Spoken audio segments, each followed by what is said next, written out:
going on, everyone? Welcome to Season Gaming Bitcast 129. Happy Halloween edition. Got myself, Winston, representing this week with there can be only one, Mr. Rodriguez. How you doing? That's right, buddy. I'm good. I'm looking at a next-gen game box console costume that I might go pick up. It's basically a dude with black spandex, but he's an Xbox Series X. What? Yep. Oh, like the guy that dressed up like the PlayStation 5? Yeah, but this is an X. This is called Next Gen Game Box. Nice. Includes black box with armholes. Xbox just tweeted out. It's fantastic. I'm gonna go look for this now. Nice. Yep. Nice. Well, wait, bodysuit not included. So. Oh. Yeah. I'm sitting here smoking on a flare. Yeah. Oh, is that what that is? Yeah, it's a flare. Why the hell?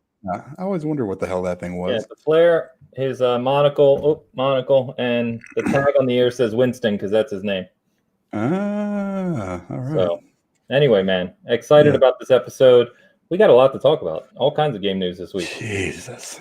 How can I don't think I can keep doing this. I can't even see you. No, that's not probably hurting anything.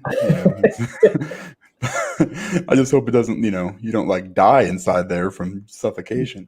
No, you want to hear a funny story, true story about this mask. So when they handed these out last year at E3 at the Legion closed door event, right? Mm-hmm. It comes in a plastic bag that's, for Legion. And they actually said to us, the producer of the game said to us, it says that when you first take it out of the bag, because of the chemicals on the mask that have been trapped in the plastic, they said you need to air it out for maybe 24 hours before you even put it on your head. How'd that work out? When you first took this out of the bag, it stunk like something I've never smelled before. It was real bad. Probably, pig and chemicals. But I guarantee you people were probably wearing that thing all over the place as soon as they got it. Yeah, yep. I don't know.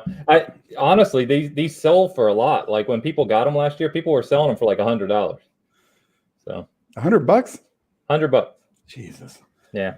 I kept mine though, because I really want, we're going to talk a lot about Legion this week, but anyway, we got a lot to talk about. So we've got to talk about Legion. We're going to be talking about PlayStation 5s, out in the wild, the DualSense, Demon Souls, and Astrobot. And we got Cyberpunk. We're, we got to touch on that. Yeah. And you see me looking at the notes. You look like a moron. We're going to disrupt some of the nonsense that was talked about that this week. We got interviews of Phil Spencer and Todd Howard. And a lot of other games that have come out and that we're playing. So before we get to that, though, let me do one thing and take this off because I can't read and I can't see. That's probably a good idea. Yeah, it's. I mean, I'd rather look at that. Don't get me wrong, but you didn't hear that, so. Wow. That's much better. All right. Anyway, so before we welcome everyone, before we jump into it, did want to give a shout out. Sad news this morning about Sean Connery. So we often use the word legend. This person was a legend. This guy were a legend in some industry. Sean Connery was a true legend. He transcended it. Yes, I mean he was an icon. He was a movie star. He was what do you call it? He was knighted. I mean he is one of those guys that was just worldwide icon, not a movie industry icon, a worldwide icon. Sad to hear about him. Yeah, man, he was the first James Bond, I think. Highlander. Most of the people will know him from like The Rock, something that's a little bit more 90s. Yeah. More 90s, yeah. But the dude was amazing in everything he did. Yeah. That was and shout out to what was his name? Daryl Hammond always did like a impression of him on Saturday Night Live on Celebrity Jeopardy. If you haven't watched that, go check out some clips. It's hilarious. I don't think I've ever seen that. Oh my God, Ains. What is your problem? I don't know. I had a pig mask on my head. I've got lots of problems. He basically will sit there and make fun of Alex Trebek's mom and how much he has relations with her. Okay. So it's awesome. It's that kind of party. Okay. It's a good party. I'm gonna give up on Winston here. He's collapsing. Yeah, just let him go. Yeah, but sad to hear about him. I know, being being the icon he was, he's actually only, believe it or not, he's like, my dad's 82 and my mom 90. Yeah, Right. and my mom's 80, but they grew up with him, and they're English, right? So they grew up with him being Bond and being the icon. And so when I was younger and I'd go see movies with my mom, anything Sean Connery was in was like day one. He was their person. Yep. So definitely sad. I agree. But on the flip side, right? That dude probably lived a life that very, very few people ever get to live. I mean, he did it all. Yeah. So. And he got to take that. It seemed like the last 10 to 15, 20 years almost, where you just never saw him. Like, I would check every year to see if he was still alive. Yeah, because it was always one of those things where it's like, man, I haven't seen anything from Sean Connery forever. But he got to enjoy that, those final years of his life, even though 20 probably plus, and that's awesome. I mean, the guy deserved it. He was, and there's probably stories just like there are about everybody else, but he always seemed like a good dude.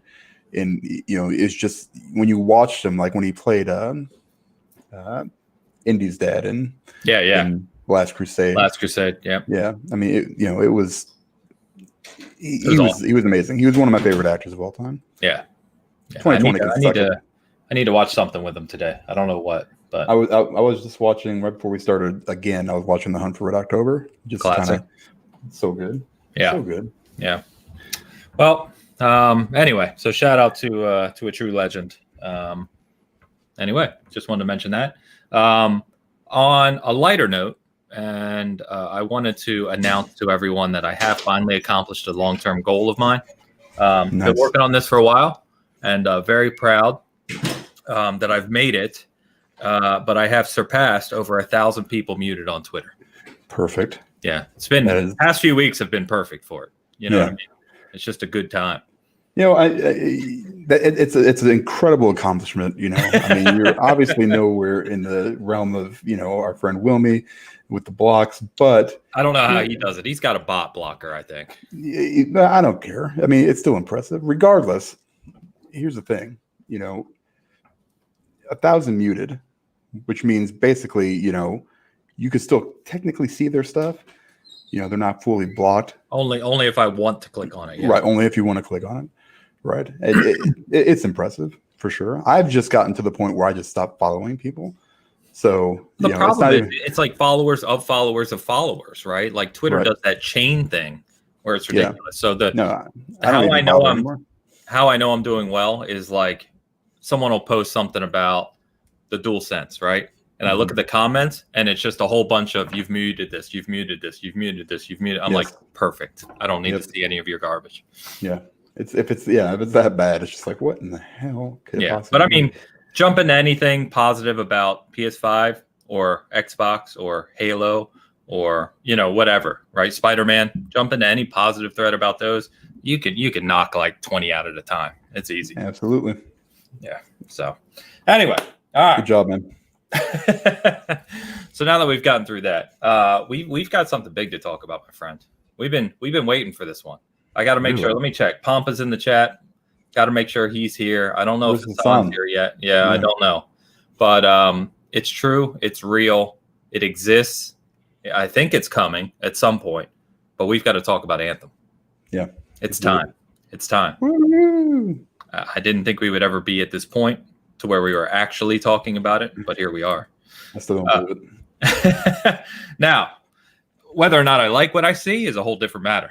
And I think, I don't know if you can see my eye is like super red now. I don't know what's in that mask, but it's not agreeing with me. Sure it's not the weed. I mean, I'm just saying. Nobody's going to get mad. No, I actually don't smoke at all. But hey, to each their own. Yeah, to each their own. Anyway, I'll try and do this with one eye. Oh, there's Pampa. $5 Pampa is back. Thank you very much, sir. Yes, so let's get to it, right? So we got a blog this week from BioWare. They talking about, here's finally an update on the progression we've made. And to their credit, they showed more than I expected them to. I was expecting kind of a written blog just saying, here's some of the other changes we're working on. Instead, what we got is actual screenshots of a very different looking kind of loadout screen for your javelin. I'm going to throw a couple images up here. Did you look through these and read through it? Yeah, I looked through them. It looks really Destiny-like. It does. That's really, what I was going to really say. That's disappointing. Is that they really seem to be modeling after Destiny. Yeah, I mean that if you can look at that, and it almost looks exactly like Destiny. Yeah, I didn't actually pull up a Destiny screen, but even this, like how you work through the skill tree, right, and then you can become one of 3 versions of a ranger, and tells you your skills unlocks and stuff like that. But yeah, I'm fine with that if it's done as well, but probably better than Destiny. You know what I mean? Or that it's not overcomplicated. You know, where it's like I like the loot aspect and I want more loot, but I don't want you to go, you know, from nothing to the completely other end of the spectrum where you're just like, now it's just getting too ridiculous. You know, there's a balance somewhere. Well, you look at like something like the Division 2. Yes. Where it's like, you know, they don't, you can go through it and get your, you know, all your loot and stuff. And for the most part, you know, it doesn't go off the rails. That's what I don't want it to do.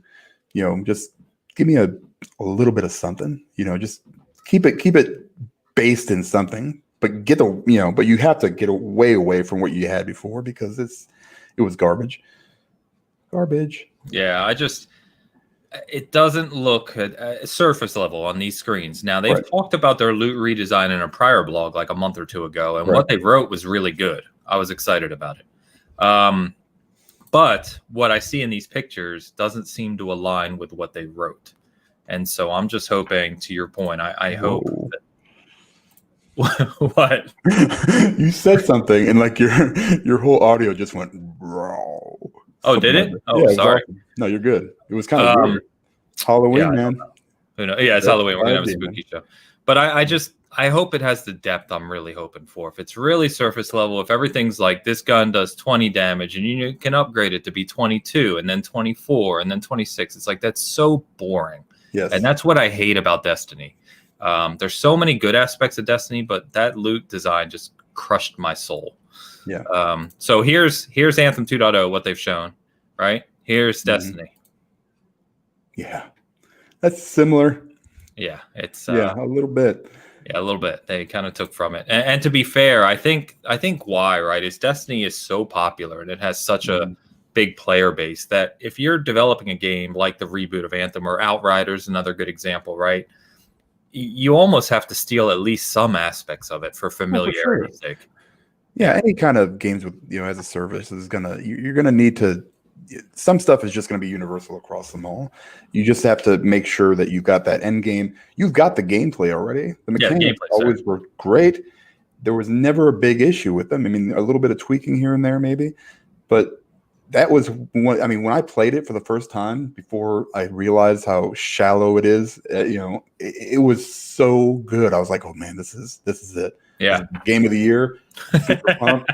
I'm ready to go. And then 80 hours later, I'm like, what am I still doing here? And why have I spent $50?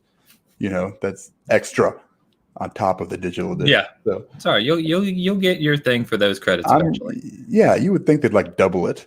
You come back listen, we felt so bad that you purchased in-game currency that we're going to give you some extra in-game currency because you're a real trooper. God, there's people that probably spent thousands of dollars on that thing. Yeah, they probably bought everything. And there's always those people, right? My God. Yeah. Can you imagine? So let's read through it. So I've got the BioWare blog right here. A couple key things they called out, right? Abilities are unlocks now, not drops, right? So if you remember, the items you got depended on how you did your build. Not anymore. Now it's based, again, like Destiny, right? It says builds are defined by synergies of specializations, abilities, and equipment. Inscriptions improve build synergies, but are no longer the primary factor. I guess we'll have to see how that works. Yeah. Each javelin can be leveled up separately, awarding skill points like any other game we've played, right? Abilities, passives, and stat boosts. So passive sounds interesting. I hope they go a little deeper with that. Maybe Path of Exile, deep. Javelins have access to multiple specializations that cater to different styles of gameplay. We already knew that. Come on. They have an artifact that can be customized. And then they talk a little bit about skill trees as well. That's about it. So the screens here and the kind of layout were really the big new things. Yeah, I mean it's exciting.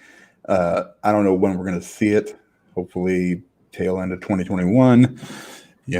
It's the thing with this game is it's got to, if it doesn't hit immediately when it releases, it's done, and you've got to find a time where there's not a lot of stuff going on. Yes. I mean, you really do. I mean, it sounds terrible, but you've got to find that space where it's like, okay, these AAA blockbusters just released, say, in June or something, and then there's like this the July, August lull, right around somewhere in there, just bam, hit us with it. Yeah. But it again, I'm usually one of the people that say, I hate delays, I hate this stuff. With this one, it doesn't matter anymore, because you've already tried once and you failed miserably. So now just take your time. All right. It's already out there. Everybody knows how bad you are. Yeah. So now it's been a year and a half. I mean, it's not like there's a big rush now.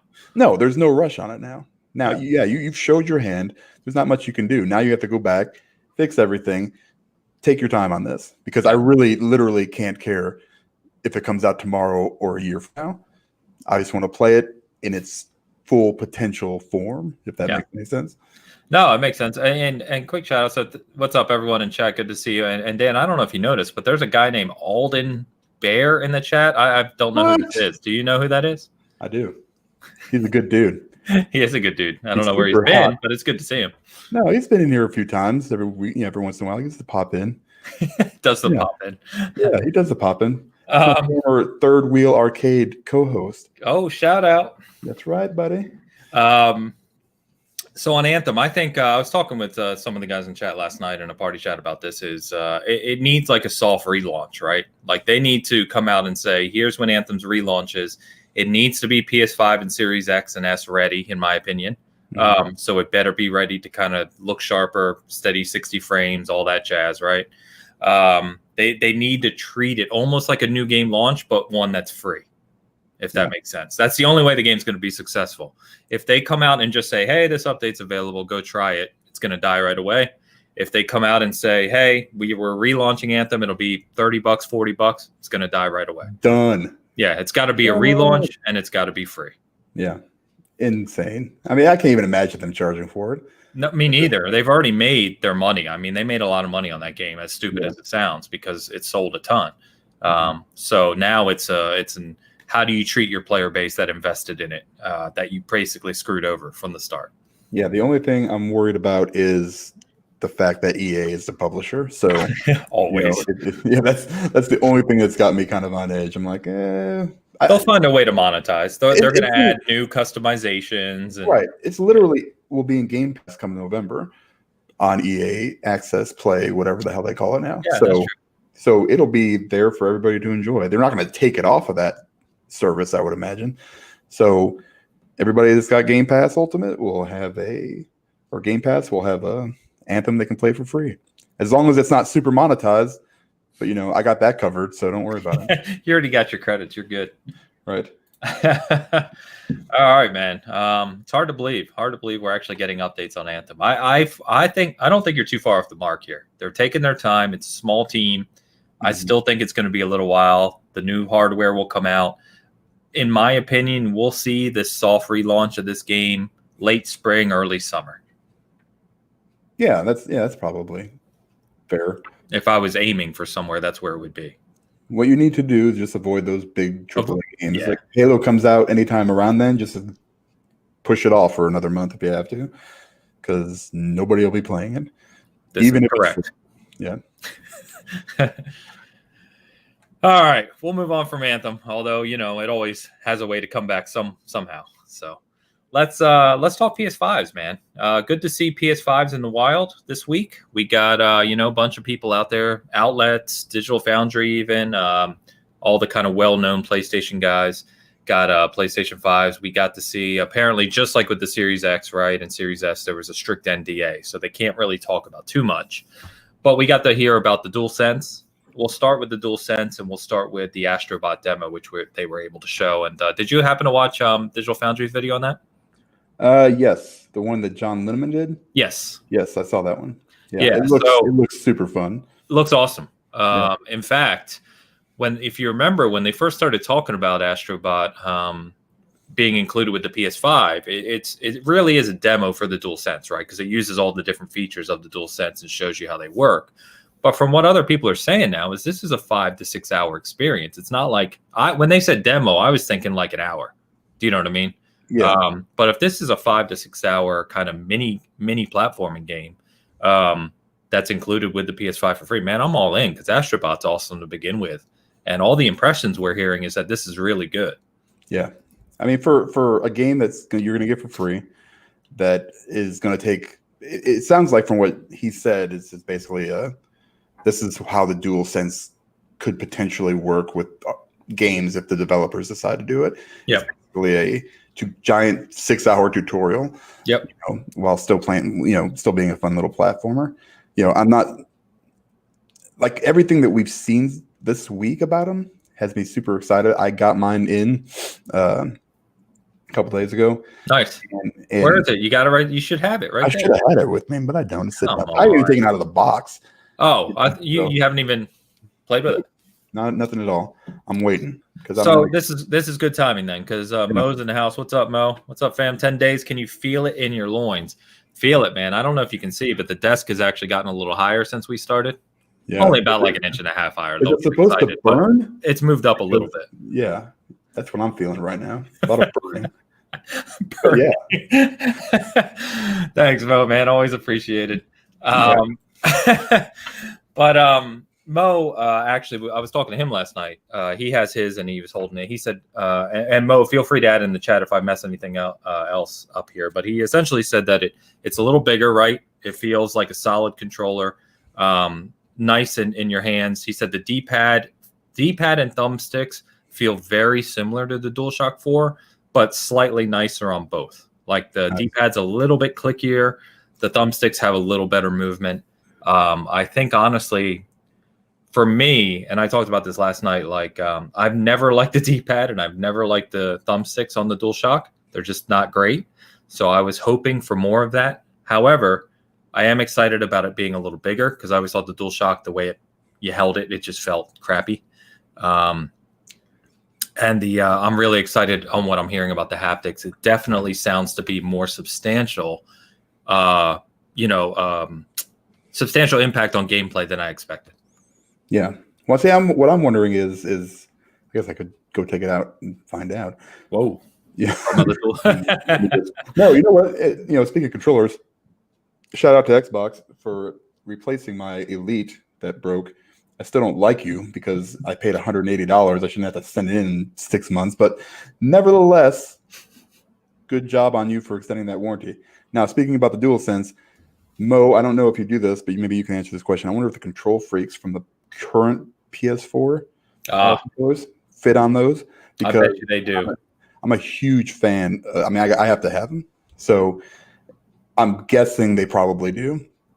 So I probably just need to whip it out. So we'll just do that after the show and find everything out. But and then you can check out the DualSense too. Yeah, I'm excited about the potential. So and like Fastback says in chat, it's really going to depend on how these third parties use, always the features. Because the first party games will all the time. How much extra effort is that going to be for them to say playing Valhalla? Like smacking somebody with your axe, will you feel that when you hit the trigger? Yeah. Damn. I mean, it's a whole nother level of immersion that you're getting, without having to strap a VR headset on. So that's kind of nice. I'm excited for it. I've never been a fan of the parallel sticks, obviously. Obviously an offset guy, will always be an offset guy, but it doesn't affect me, I think, as much as maybe some other people. Me. I despise it. It drives me nuts. I mean, in an ideal world, everybody would just make an Xbox controller. Well, that's the thing that annoys me, right? Is they went through all the trouble. What's up, Paz? What's up, guys? Appreciate you stopping by. What annoys me, they went through all the trouble of adding all this really unique functionality, right? And really, truly redesigning it. But over the years, as controllers have evolved, and all games are essentially 3D now, and if it's 2D, you can play with the D-pad. But, with 3D being the standard, it has been for 20 plus years, every other controller Every other controller, not just Xbox, right? Nintendo, Amazon, Stadia, your lunatics out there like you, Stadia, even Atari. I mean, every controller, and even the most popular third-party controllers for the PS4 were offset. Yeah. So just make the change. Just make it. They're never going to do it. It's just like, why are you still waiting? Why are we still playing like a design from when games were 2D? It doesn't make any sense to me. I mean, as much as I play on it, turning red again. Damn it. Yeah, you see, you got to relax. I've always used a third-party controller for PlayStation. So, and then when I had to, I would jump over to the DS4, and it never, like I said, for me, it's not a huge deal, but my preference will always be the offset. Now, the Amazon controller, I don't know how long it'll last. You said it's really good though. Feels good. Yeah, it's essentially it's an Xbox controller. Think of just a regular Xbox controller, and add a little bit more weight. Okay. To it. Not as much as say like the Elite 2. Yeah. But enough to where it feels like you're actually holding something instead of nothing, which I like. I like having a little bit more of the heft in my hand, if you will. So it's a solid controller. It's gonna be an episode full of puns, isn't it? Yes, it is.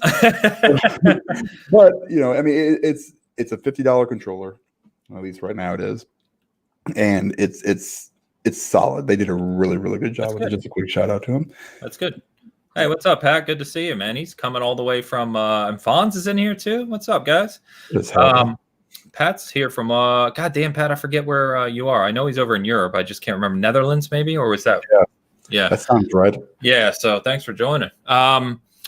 Anyway, though, I'm excited about this. As I continue to say, I just am not confident that third parties are going to support DualSense stuff post-launch, right? That's the key, At launch, it's easy for the companies because they've been working on this. But once you get into development and you start doing cross-platform development across PC, Xbox, PS5, I just don't often see them taking the time to do this. If they do, like I said this morning in our chat, if they do, great. I think that'll be awesome, and be proud to be wrong about that. But I just don't see it. Yeah, I mean that's going to really be the key going forward, And if they do, great.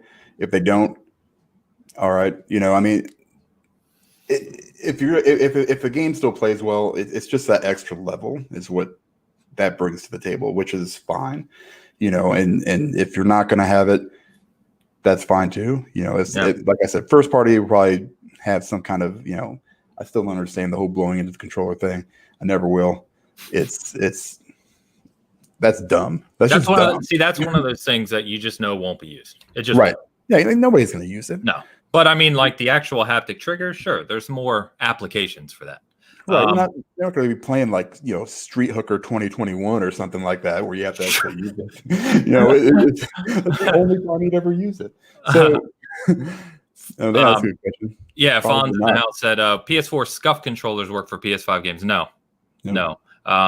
I had the SCUF. I actually still have the SCUF. I also have the Nacon, which is my preferred PS4 controller.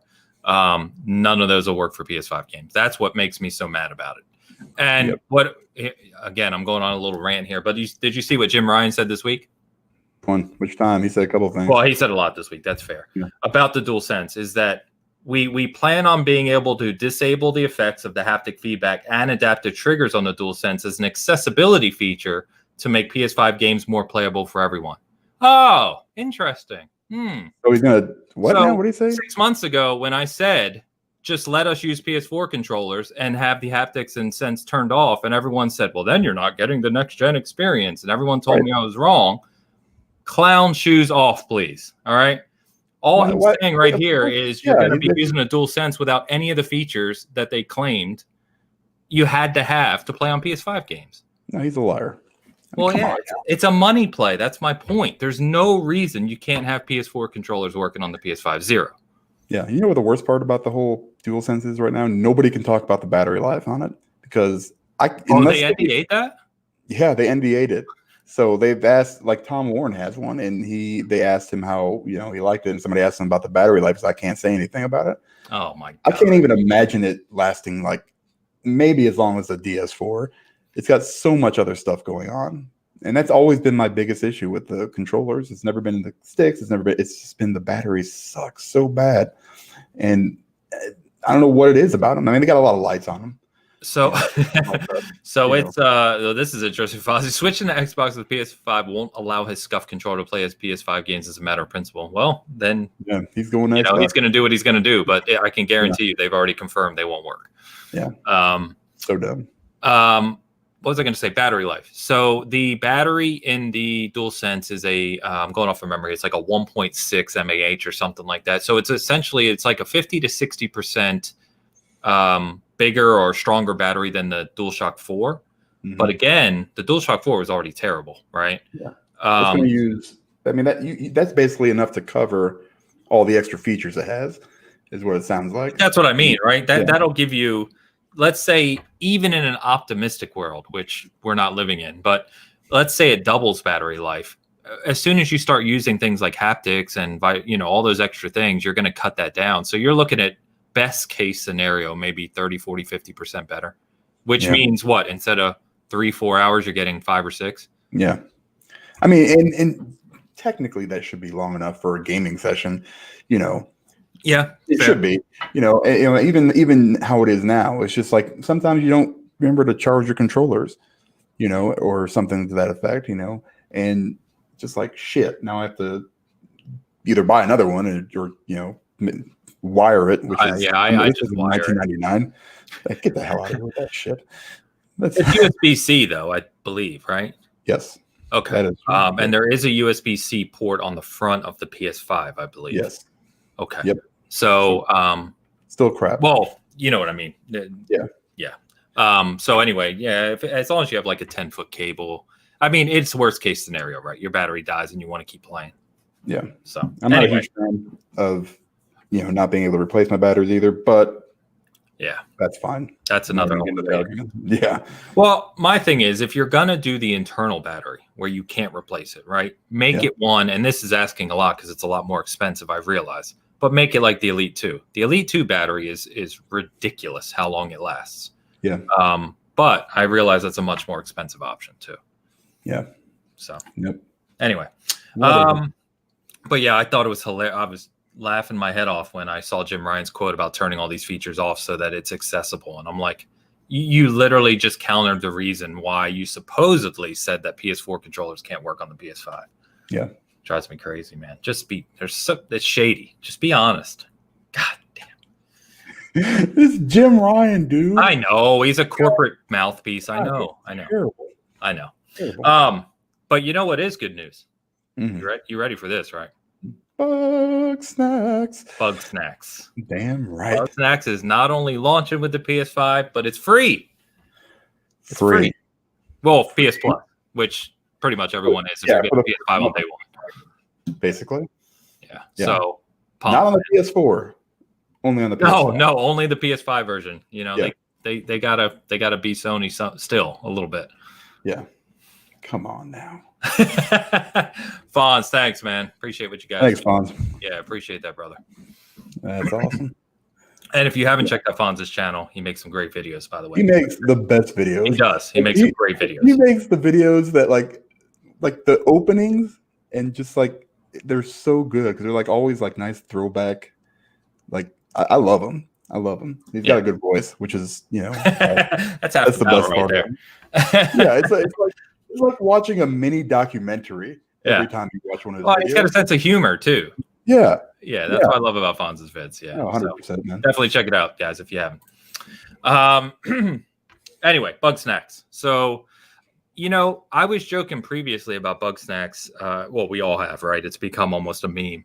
But I was joking that I thought the game was going to sell well because, one, more people who buy new systems always just want to play different games on the new system, right? So you get that advantage of people just wanting to buy extra games at launch, but also just because of the notoriety of the game, I felt like it was going to sell well. So I find this an interesting move, honestly, that they're going to throw it on PS Plus for the PS5.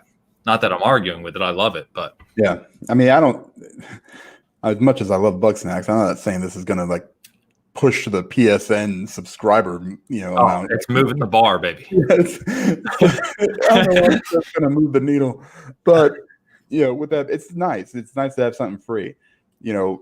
like the games that they're giving you on PS Plus, and with the ones that are coming on November 12th or whatever, God of War and all those other ones. Yeah. The PS4 collection. Yeah. Right. The collection. Yeah.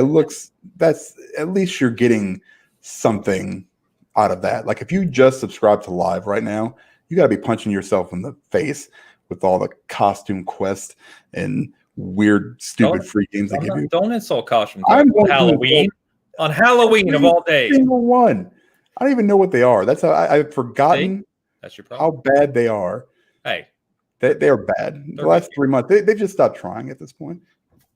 They're pushing Game Pass by not giving you anything on Live. I was arguing for costume quests. Oh, okay. The games with Live have gotten kind of pathetic. Yeah. That's one of them. Yeah. So yeah, they're garbage. So I mean, giving you Bug Snacks, you're getting now Destruction Derby All Stars here in February for free for 2 months. Yep. For 2 months. Yeah. You're I think what was it this month? What was with Bug Snacks? It was like Shadow of Mordor and something else. Something else, but the games coming in November are good too. The PS4 ones. Vampire and Need for Speed. Well, the Vampire and Need for Speed are this month. Yeah, no. There's some good games coming next month as well. If anyone in chat knows off the top of my head, it was Bug Snacks and Shadow of War, I think. And then there's two. There's Bug Snacks and then there's two others. Yeah, Shadow of War is one of them. Okay. All right. Yeah, I just don't remember the last one. Who cares? Anyway, so Bug Snacks obviously going to be the king. So Wiener hands, man. Yeah. I mean, it's game of the year. I mean, yeah. They saw Cyberpunk get delayed, and they were like, "Oh, we're just going to release this, get everybody in and sucked in." Now, it's only good for a month, so I'm curious to see. I don't know a whole lot. Is it monetized somehow? Bug Snacks? Yeah, I doubt it. Yeah, I mean, why would you give it away for free, especially being Sony? Well, I mean, they are doubling down on kind of day one content, right? So, I mean, now you've got Astrobot, which is included. You get Bug Snacks out. You've got the PS collection, and you've got we're going to get to here in a second, Spider-Man and Demon's Souls. They've got a pretty nice day one. When you talk about kind of day one new things to play. Yeah. They're definitely the better option. Bug Snacks. I mean, Bug Snacks aside, right? I mean, it's just it's a matter of fact. But as Chris said in chat here, Fastback, which I was just going to touch on too, like a Destruction All Stars. I feel they've done the right thing there. That was a game for $70 at launch. It was going to get overlooked. It was just going to get overlooked. It wasn't going to build an audience, and it's a multiplayer game. So if you don't hit out of the gate, right, that game will be dead within a month. Totally. We see it in multiplayer games all the time. So the fact that they've moved it to February, get them out of that ridiculous launch window with all these other massive AAA games, right? Move them into their own slot and then say, hey, you can try this game for 2 months for free. You're going to get millions of players trying it. If you retain 15 to 20% of those players, it's all percentages. If you retain that, then now you have a game for 2021 that can live and grow. That was an incredibly smart move, in my opinion. Yeah, you never know what's going to hit or not either. It could be Fall Guys being a great example. Sorry. Right. Yeah, it could be the next Fall Guys. It could be the next, Bleeding Edge. You just don't know what it's going to be. Yeah. So if it hits, great. If not, oh well. So there's another example. Like Bleeding Edge doesn't have a big audience. But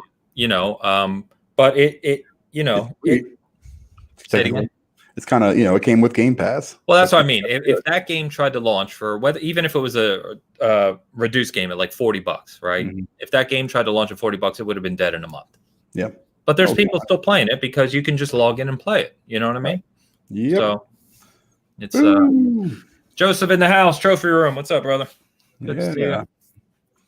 Cyber as well. I also saw Marion stop by. What's up, guys? So, how excited, Dan? I know you're excited. So, I'll just say, what level is it, like off the screen excited or lower? But Spider-Man Into the Spider-Verse animated suit. That is insane, man. When I saw that, and I saw that they dropped the frames on, oh my God. I'm not, me. I'm not buying the game. Not a Spider-Man fan. I saw the video. And I was like, that's awesome. I mean, Insomniac continues to blow me away all the time. I mean, they and this is the suit I wanted. I would have loved to have had it with like his hoodie and like the OG, the Air Jordans, the originals. Okay. But with that being said, this is a good, second. Now, okay. You know what I say to that, right? Mm-hmm. Don't get penisy. Hey, okay. That's all I do is get penisy. No, it looks great. I think it's Insomniac. We've said this before, right? But Sony bought them, acquired them for $279 million. I'm going off of memory here, but I think $279 million. That is the bargain of the century for a developer. Insomniac is such a talented studio. They've crushed Spider-Man. They I'm blanking. They've got Resistance, the IP Resistance that they can bring back. They obviously have Sunset Overdrive, game of the generation, which, by the way, it was the 6-year anniversary this week. Shout out to Sunset Overdrive. But why am I forgetting the other game they're making? Ratchet and Clank. Thank you. God, man, my brain today. Ratchet and Clank. So, I mean, they're they're already the showcase for the PS5. Yep. They had the best-selling exclusive on the PS4 with Spider-Man. It's like they're just crushing it. What a value that was. Huge value. I mean, it's that whole game for me. I mean, it wasn't even my game of the year, funny enough, back in 2018. So, what game? Spider-Man, like the original. Well, where I am on that. Right. Yeah. You're dumb, but it's. I'm just gonna leave this. I'm gonna leave this here while you talk. Go ahead. You're gonna put penisy on there? No. Yeah. Well, I can't. Listen, Fonz makes great videos. Games is good. I can't. I can't. Whatever. But I'm super pumped for it. It's probably gonna be, after Valhalla, it'll be the first PlayStation game I played for sure. Nice. Maybe Bug Snacks for a little bit. It's going to be fighting between those two. I'm going to play the whole thing again because I'm going to platinum the new game or the old game. The remastered. Yeah. I was just thinking the other day, it's really a shame with everything going on that we couldn't do like a Series X and PS5 kind of launch event kind of video here in the game room with you coming over and having multiple TVs, like almost like a LAN room party, but like a launch event where we could have checked everything out. Would have been a lot of fun. Yeah. Shame. Stupid COVID ruining everything. But yeah, very cool about Spider-Man and that skin. I saw it and I was like, that is awesome. And I know that people like you who love Spider-Man, love the character, love the game. It's definitely turning out to be one of those kind of must-haves, at launch, which is cool. So now for me, we're going to go on the other side, which is Demon's Souls. This is the game that I'm buying a PS5 no matter what. We know that. But this is the game that'll be played first. Without question, I'm going to be jumping into this right away. I'm so excited. We saw more of it this week. We got another 6 minutes of gameplay. And we also got a look at how they're remastering the soundtrack. So a little fact I didn't know was that the original soundtrack, the score for Demon's Souls, was digital only. It was actually recorded digitally only. And so what they're doing is they took that original score, but now they put a symphony behind it that was recorded in a London church with an organ, because if you know anything about the Dark Souls music, it's very kind of like a mix between classical and, God, I don't even know what you would call it, but it has a big impact on the game. And so the care with which they're remastering the soundtrack looks to match the whole rest of the game, which looks absolutely effing incredible. Yeah. And I'm so excited for it. It's almost out of control. This new 6 minutes of gameplay we got, I started the video and they started to show some of the boss fights and stuff. And I just stopped. I'm like, I don't want to see it. I want to go in fresh. I'm ready. I've basically gotten rid of everybody on my timeline. Aside from I don't want to see anything. I want the information. It's weird, but I don't want to see anything. Does that make sense? Right. Just tell me what's going on. I think they said it was actually a higher resolution than originally, because of when Digital Foundry did their teardown, right? Or their breakdown of the game. Of the original gameplay trailer? Yes. Well, no, of Demon Souls. Yes. It was like a 1440p. Correct. I think they said that now that was an older version of the game. Yes. So it's dynamic 4K now. It's running at? No, it's native. It has two modes. It has native 4K 30, or it's got dynamic 4K 60. Okay. So that's good. Yeah, it's good. That's yeah. awesome. The fact I can play it in 60 and it looks that good is awesome. I mean, it's one of the games I probably will never play because I'm terrible, but I can't take away from the fact it looks so freaking good. Yep. Joseph nails it. Yep. It looks just incredible. It's until we were saying a couple months ago that Ratchet and Clank was the first game that looked next gen. Yeah. Truly next gen. Like, it looked incredible. Demon Souls has surpassed that for me now. I think it has. Yeah. The lighting, the artifacts that pop off of, like, the spells and the particle effects. I mean, it looks so good. And I think it was John Linneman said they got a video, I think, coming this week further on it whenever the NDA's up. But he said this could be like the next gen showcase to start the generation. Yeah, it wouldn't surprise me. Yeah, which is awesome. Yeah, Blue Point's always done a really good job with stuff like that. Blue Point's ridiculous. How has Sony not bought them yet? I don't know. For God's sakes. But then again, I mean, if they only make content for PlayStation, you don't really need to buy them. But still, this is true. And yes, well, Whiskers is needed once again. So Whiskers will be built the night of November 12th. Live stream. We're going to build a new Whiskers together. We can rebuild him. And we're going to jump into that game blind, no guide. I've never beaten it. And the last time I played it was like 10 years ago. So I'm not going to know where I'm going or what I'm doing. It should be a lot of fun. Can't wait. All right, man. We've been talking for 45 minutes already. God, it shows how excited I am for next gen, dude. I'm ready for it, man. I'm so it's hard for me to play games right now because it's like and then you get, we'll talk about this in a little bit, Legion. And then, like, a day later, they release all of it. I'm just like, sons of bitches. Well, that's me, because, I got the review code, so I've been playing it. I already have, like, 35 plus hours in the game. The review's basically done. It'll be going up shortly. So now I saw the trailer yesterday for the Series X one with the ray tracing and how sharp and detailed it looked. I'm like, oh, damn, that looks incredible. Right. It sucks. I wish they would have. It's such a good game, though. We'll talk about it. Yeah, for sure. I'm excited, as you can see. And this thing, by the way, is like one of the coolest things. It's so badass.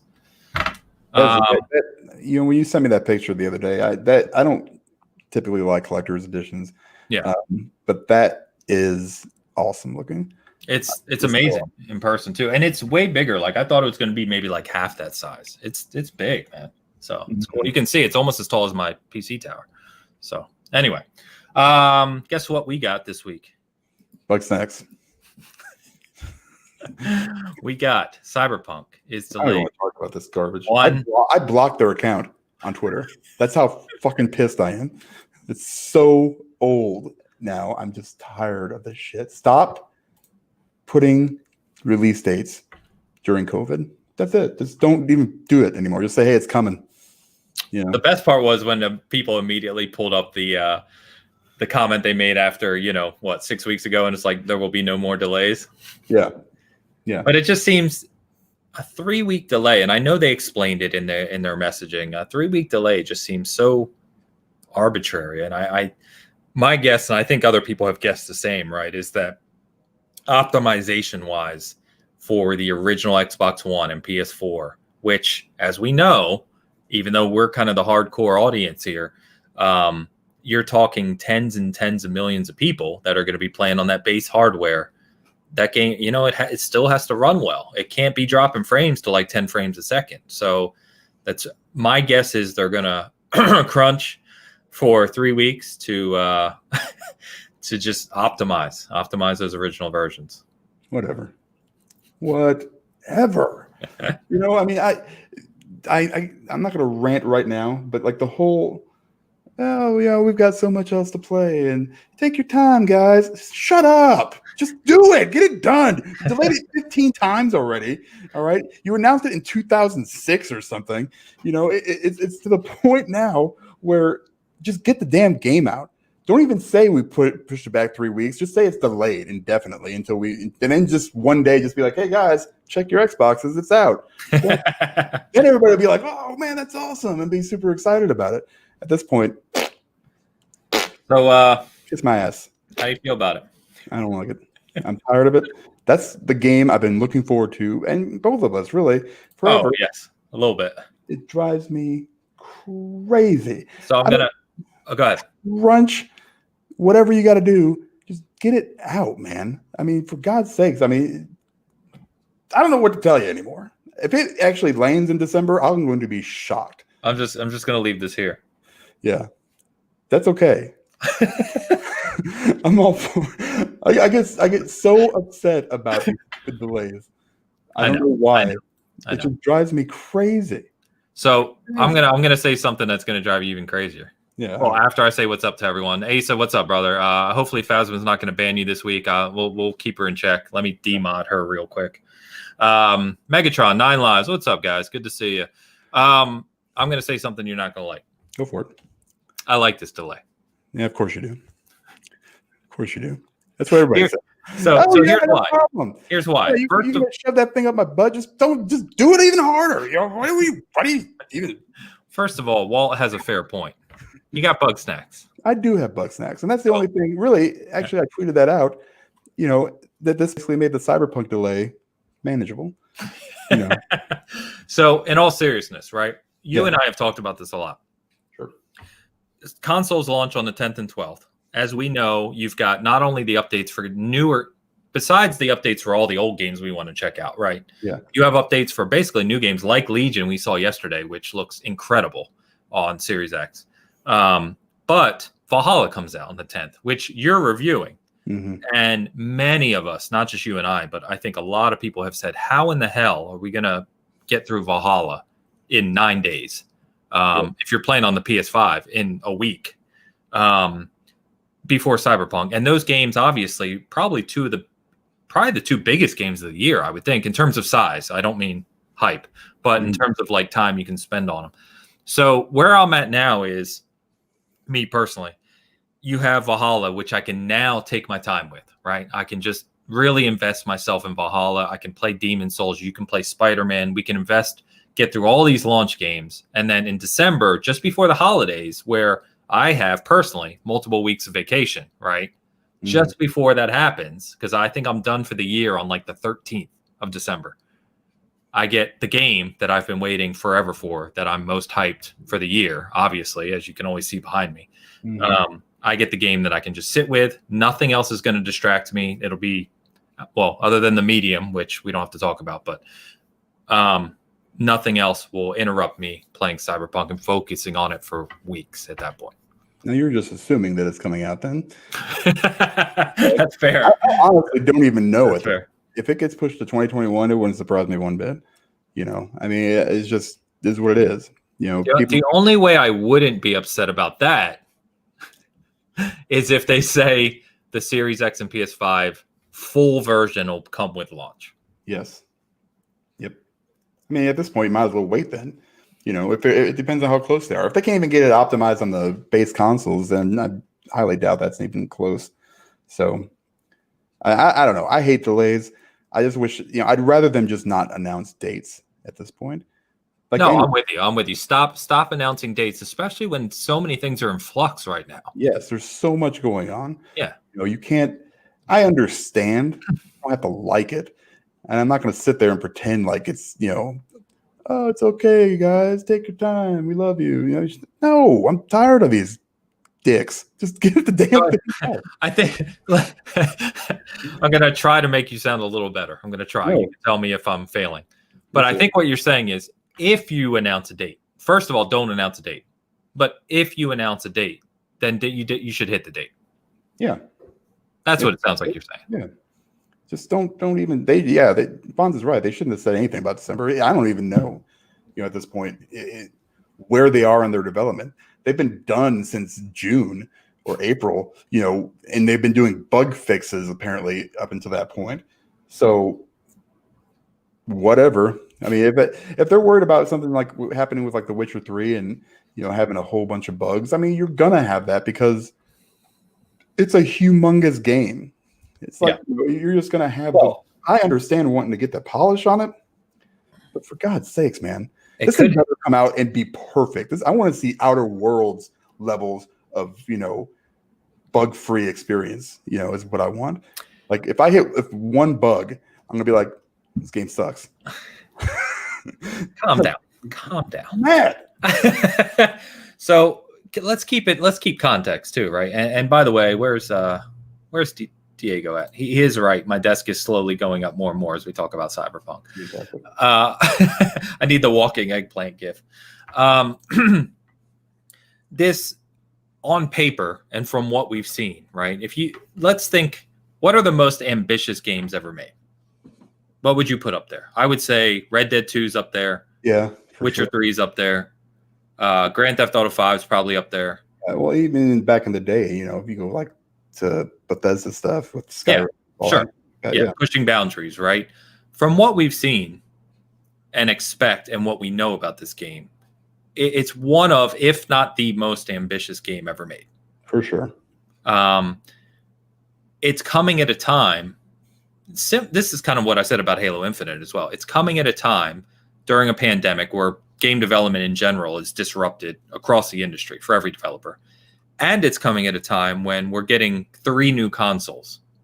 And like I said about Halo Infinite, right? I add to that, Halo Infinite's on a new engine, which is a whole nother matter.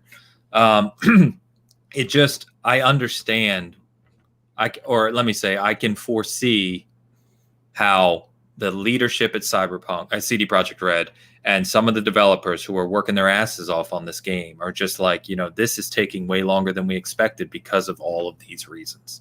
Mm-hmm. But which, again, circles back to your point. That's fine. We all understand that. Stop announcing a date. Stop announcing the date. Just say it'll be done when it's done. A 3-week delay just seems very weird to me.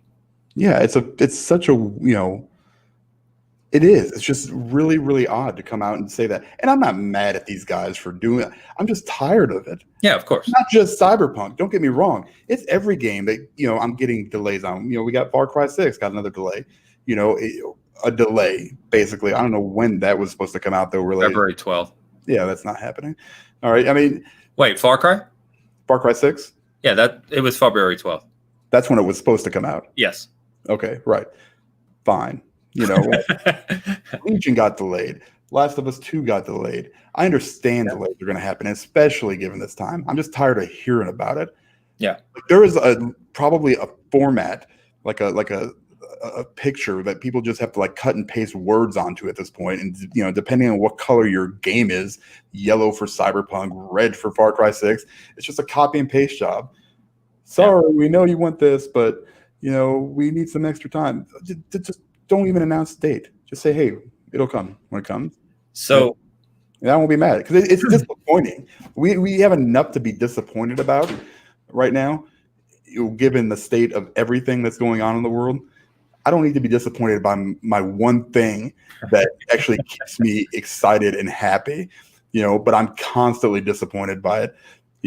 That's why I bought them. I was like, I'm not even going to listen to you guys anymore. Just give it to me when you give it to me. I feel bad for the people that run the site or the accounts, the countdown accounts for Cyberpunk. They've had to probably redo their thing 15,000 times. Just stop. I appreciate the work that you're doing. Just don't constantly disappoint us. That's the biggest thing. And that's what it is. It's over and over and over again. Sorry, we're going to delay it. Sorry, we're going to delay it. Sorry, we're going to delay it. Fine. If it comes out in December, when is it supposed to come out? The 10th or something? Yeah. Okay, whatever. Same day as the Medium. Yeah, that doesn't bother me. I mean, the Medium. Yeah, those aren't competitors. I was just saying. Yeah. So make everybody happy. So the only thing I'll say to that from a kind of business perspective or industry perspective is for their fiscal year reporting for their shareholders, right? I believe that they kind of have to schedule releases by, within these quarters, right? Because that's how you report your financial results. Sure. And that's when Ubisoft talked about Far Cry 6, and for that matter, Rainbow Six Quarantine, having to move. The first thing they said is this game will now come in our fiscal 2021 to 2022 year, which begins after April 1st, right? So they didn't put out another date for Far Cry 6, but they said, we know now because of the investor statement that it's not coming until after April 1st, sometime next year. I think that's my guess. It's just a guess. Is that the problem with Cyberpunk is that because of all these delays, right? You're talking about this game that is this is the foundational financial investment for CD Projekt Red, which is now, remember, like an $8 billion company. That's what they're valued at, or $9 billion company. There has to be some type of expectation as to when their product is going to launch, so that they know when the money is going to be returned, if that makes sense. Yeah. It doesn't help our situation. I'm just saying from a business perspective, that's how it functions. No. Like I said, I'm at the point where I'm just completely indifferent. I'm not an apologist for anybody, so except for Bugsnax, but I can't do it. It's gotten to the point now where I just don't even care. I want to play this game. Give it to me when it's done. Just don't tell me when it's going to be done. Surprise me. Yeah, I'm fair. That'd be great. Can you imagine just not hearing anything out of them for 2 or 3 months, and then just being like, "Hey guys, go check the Xbox we're releasing right now." Shadow drop the damn game, dude. I would log off of it could be 3, or it could be noon on a Tuesday, and I'd log off of work. I'd be like, "I'm out, guys. I'm out." My house would be on fire, and I wouldn't care. Just sitting there playing. That's how much expectation I have for this game. But at the same time, just stop. And now they're, those guys, the devs are probably crunching like crazy for these next 3 weeks, trying to get all that stuff done. Well, that too. That was the worst part. Is apparently the devs didn't even know. They found out from this. This is how they found out. The 3 weeks, not the previous delay, but this delay, they didn't know was coming. They're whatever. Just for God's sakes, just give us the damn game. So I've seen this a lot too. Not to keep pulling Fonz up here, but I've seen this from a lot of people saying that they already had time scheduled off of work for certain games because we all do that, right? I have time scheduled off for next gen launch, and it is unfortunate when that happens for sure. And one last point on this, which should go without saying, and I know our audience, you don't have to worry about this type of thing, but Walt brings up that, the director and the studio head and all these people were getting stuff like death threats, over these delays. Stop it. At the end of the day, we're disappointed. Sure, we want to play the game. It's a video game, guys. If Cyberpunk is the most important thing in your life, reevaluate your life. Yep. That's insane. The people that are, be angry. Do whatever you want to do. You can be angry. You can be upset. I'm freaking upset. There is no reason to go that far ever for anything. That's ridiculous. Yeah. So that we don't have to tell our audience that, but it should go without saying. It's sad that you still see this stuff. Yeah. Yeah. So last point I want to touch on this is, so as you know, Ubisoft, Far Cry is delayed now, but Ubisoft has Legion, Valhalla, and Immortals, which is their new IP they're trying to launch. They had the Stadia demo for a week. Mm-hmm. The gameplay demo actually looks solid. I think it generated a lot of interest in the game, but now you have Cyberpunk dropping next to it. Mm-hmm. Why did my camera go all blurry? If you're Ubisoft, do you let your brand new IP launch against Cyberpunk? Just delay it. You just delayed 2 of your other games in Quarantine and Far Cry. So, just push it back for, a month or whatever. Anybody really should. It's not really necessarily, like you said, with the medium, it's not like a direct competitor with Cyberpunk. So, you're going to get a slightly different audience, but you also might get nobody at the same time, because I haven't heard really a whole bunch of great stuff from Immortals. I haven't touched it. I haven't played it. I've heard some people really said it's pretty nice, and then some people were like, "Yeah." I was kind of mediocre on it. I know Leonidas, who on GBTB, right. He really enjoyed it. So it's I haven't seen anybody say this is potentially, game of the year contender or something like that, so where it's a new IP, it looks like something I'm going to try out, Yeah. and eventually. Now, not for a while. That's my point. It comes out December 3rd, so you do get a week, but a week's nothing, right? If I'm Ubisoft right now, I'm avoiding that date like the plague. Yeah, it doesn't really help you in any way, shape, or form. If you're going for, like you said, if you're talking like fiscal, I mean, it ends in the end of the month, end of December, isn't that right? Is that how the fiscal year works?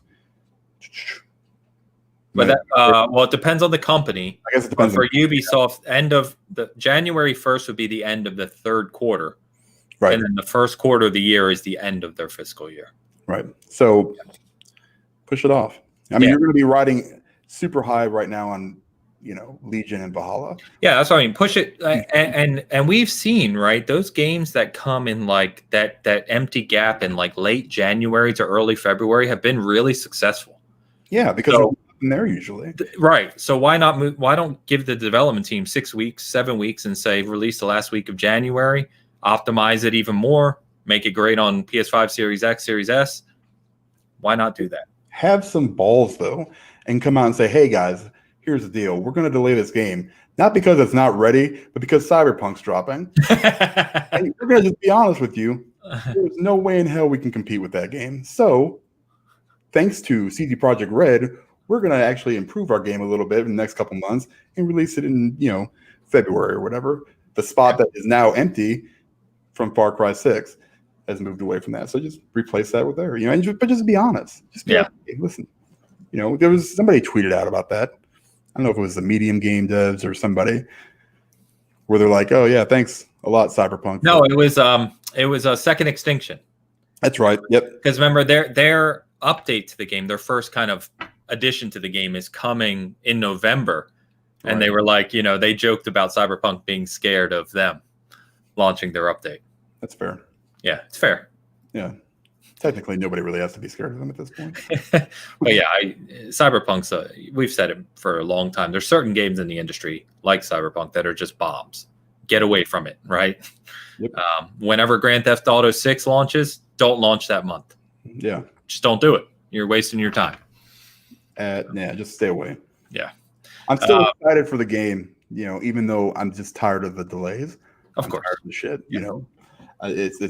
it gets old after a while. We need wins this year. All right. We're not getting a ton of them, so this was, this next gen launch is one of the wins that we can, we get, and Cyberpunk was going to be one of the biggest wins, potentially for me. Yeah. I was just like, you keep delaying my win. It's like going into 15 overtimes. Well, we're on Halloween. We're 10 and 12 days away from next gen. Mm-hmm. And we know that's not, at this point, we know those aren't getting delayed, right? That's not changing. So we have 2 big wins coming shortly. I hope so. Yeah. So I literally just got an email that says my PS5 digital from Sony will be being charged within the next day or so. So not to change the subject. Yeah. But back to the PS5, because you said digital and it made me think of it. Mm-hmm. I don't know if you noticed, but Best Buy and a couple of the major retailers in the US have their Black Friday kind of deals starting to show up already. I don't know if you've noticed, but when they're showing the PS5 and the Xboxes, you get Xbox Series S and X and PS5 disc. I have not seen one yet, and someone can correct me in chat. I haven't seen one yet that shows the digital version. I haven't seen anything about it. I mean, the only reason I got one is because of actual Sony, right? Yeah, because I got in the raffle. Yeah, which I never got, by the way. It's like I have like 4 PS4 Pros in this room. Somebody watched the show. I don't even get offered the PS5 and talking shit about Death Stranding. He ain't getting shit from us. That's what it was. That's exactly what it was. Like, he didn't like Spider-Man either? Not him. Nope, not him. I don't know what accent that was, by the way. Yeah. Anyway, so Ubisoft, real quick, we're talking about Far Cry 6 delay. If you remember, we talked, what was it, beginning of the year maybe, right? As Legion was supposed to release early this year. Ubisoft came out and they said, essentially, they said in their words, our games have become too Ubisofty. And they've become too similar, and we want to differentiate our IPs better. And that's when they delayed Gods and Monsters, which became Immortals. That's when they delayed Skull and Bones, and that's when they delayed Legion. And I know we're going to talk more about it shortly, but Legion is really good, and in my opinion, it definitely has some separation more from some other Ubisoft titles, like Odyssey, for example. So about Far Cry 6 being delayed, I hope they're doing the same thing. They really need to make Far Cry 6 feel different from 4 and 5, in my opinion. At least a little bit, right? It needs some newness to it. Because Far Cry 5 felt very, very similar. Oh, yeah, they all do. I mean, between really, you still have 3, which I think you can put up on a pedestal above all the rest of them. Yeah. And then 4 kind of took a step back. 5 tried to go forward, but it was all the same gameplay mechanics. That's what I mean. Yeah. So really, those games for me always come down to I'm pretty much expecting the same kind of thing. What can you do with the story, and what aspects of gameplay, right? Some mechanics that you can add to it that are unique and fresh, they haven't been in this, in this game for a while. Or, I mean, it's not like you don't have a stable of other games, and they do that, they borrow from each other. Of course. There are some very cool aspects of Legion that you can probably take and put over into Far Cry, the Far Cry universe. Obviously not their main mechanic, but just other little things. You can kind of pick and choose what worked the best for all these games. Let's just take the best stuff and make it into a giant whatever sandbox. Yeah, just do something. I mean, I've always loved Far Cry games, but they do need to kind of hit something a little bit unique. Like the New Dawn was, I mean, that was anything. That was basically just This is an add-on. Yeah. And Primal, they went off the damn rails, and it wasn't that it was a bad game. I still played it, and it's just, it was so much different just because of the setting. Yeah. But everything even though it was the same map. It was the Far Cry 4 map. Yeah, it was still the same mechanics in the end. Yeah. So you got to do something different. But you at the same time you have to, I've always said this too. I like it's like slipping on a warm pair of slippers, right? It's kind of nice to have that familiarity with the games and to kind of go back and say, okay, I know what to expect. Give me a good story to hook me in with your aging, overused mechanics that you've been using since 14. Yeah. So like I said, we'll talk more about Legion. I want to get into that a little bit here.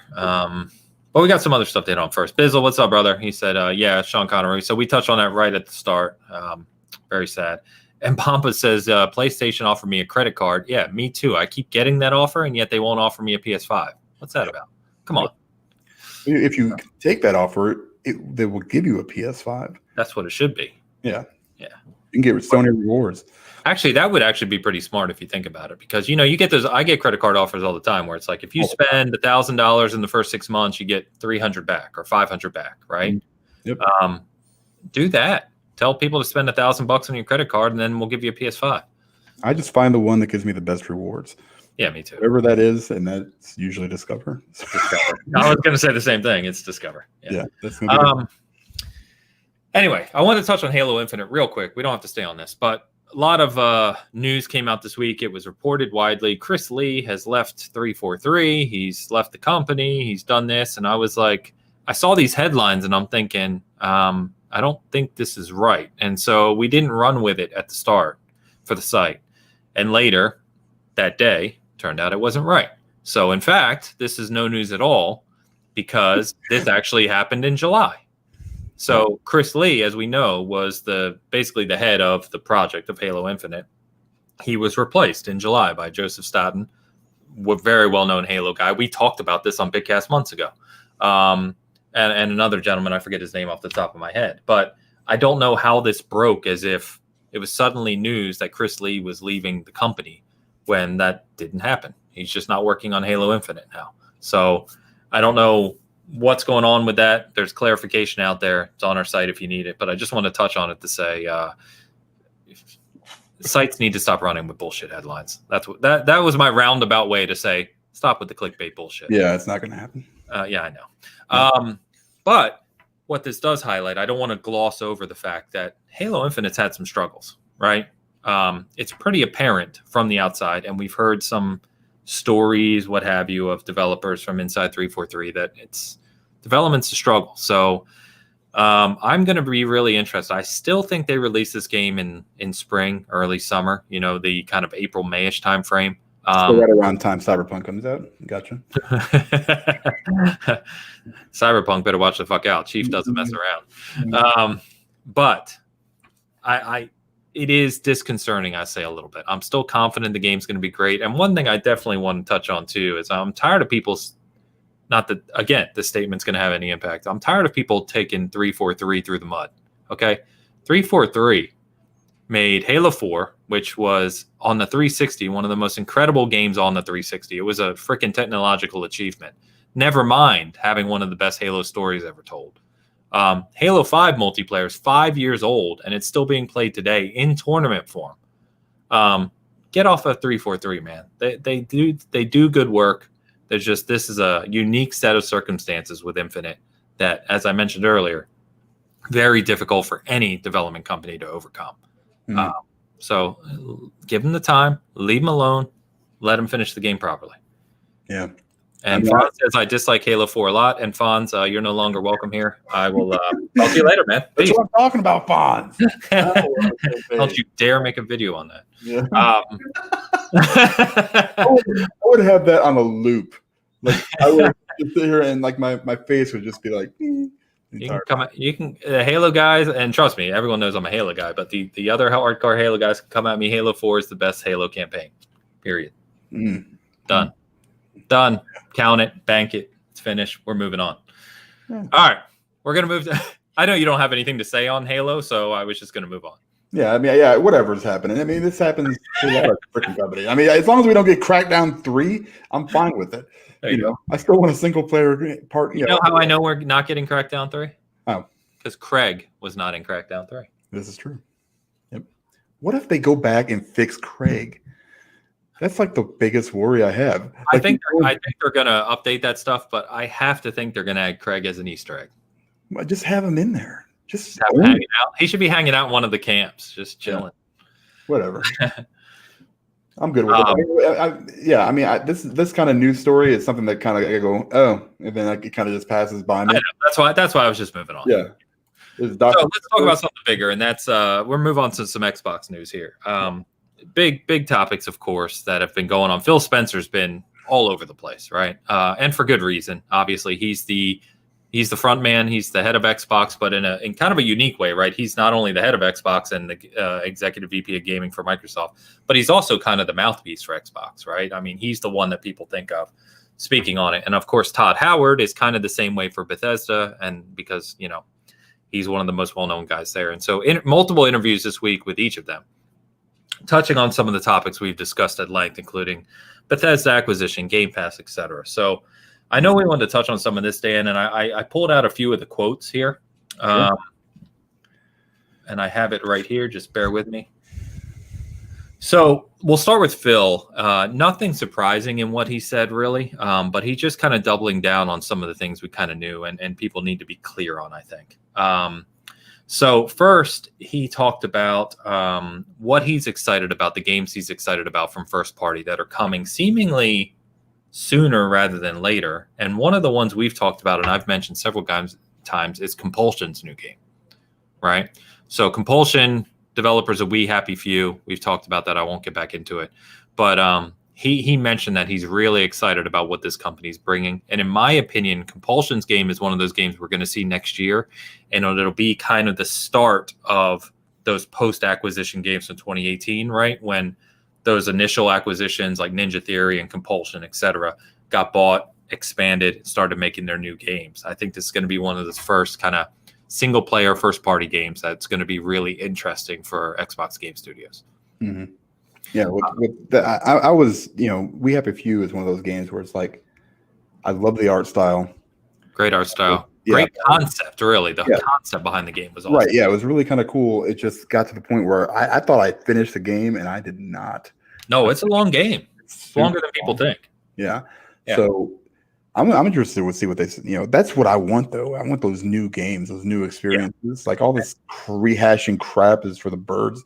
It's nice to be able to, with the new consoles, go back and play games that I have, and if I feel like it. But I want some new experiences. And the Compulsion one, not knowing anything about it, has me excited, because Phil is excited about it, and he seems like a knowledgeable dude. So he's, I'm ready for that. And whatever the initiative is working on. Initiative was the other one he mentioned, right? And he said he's played that.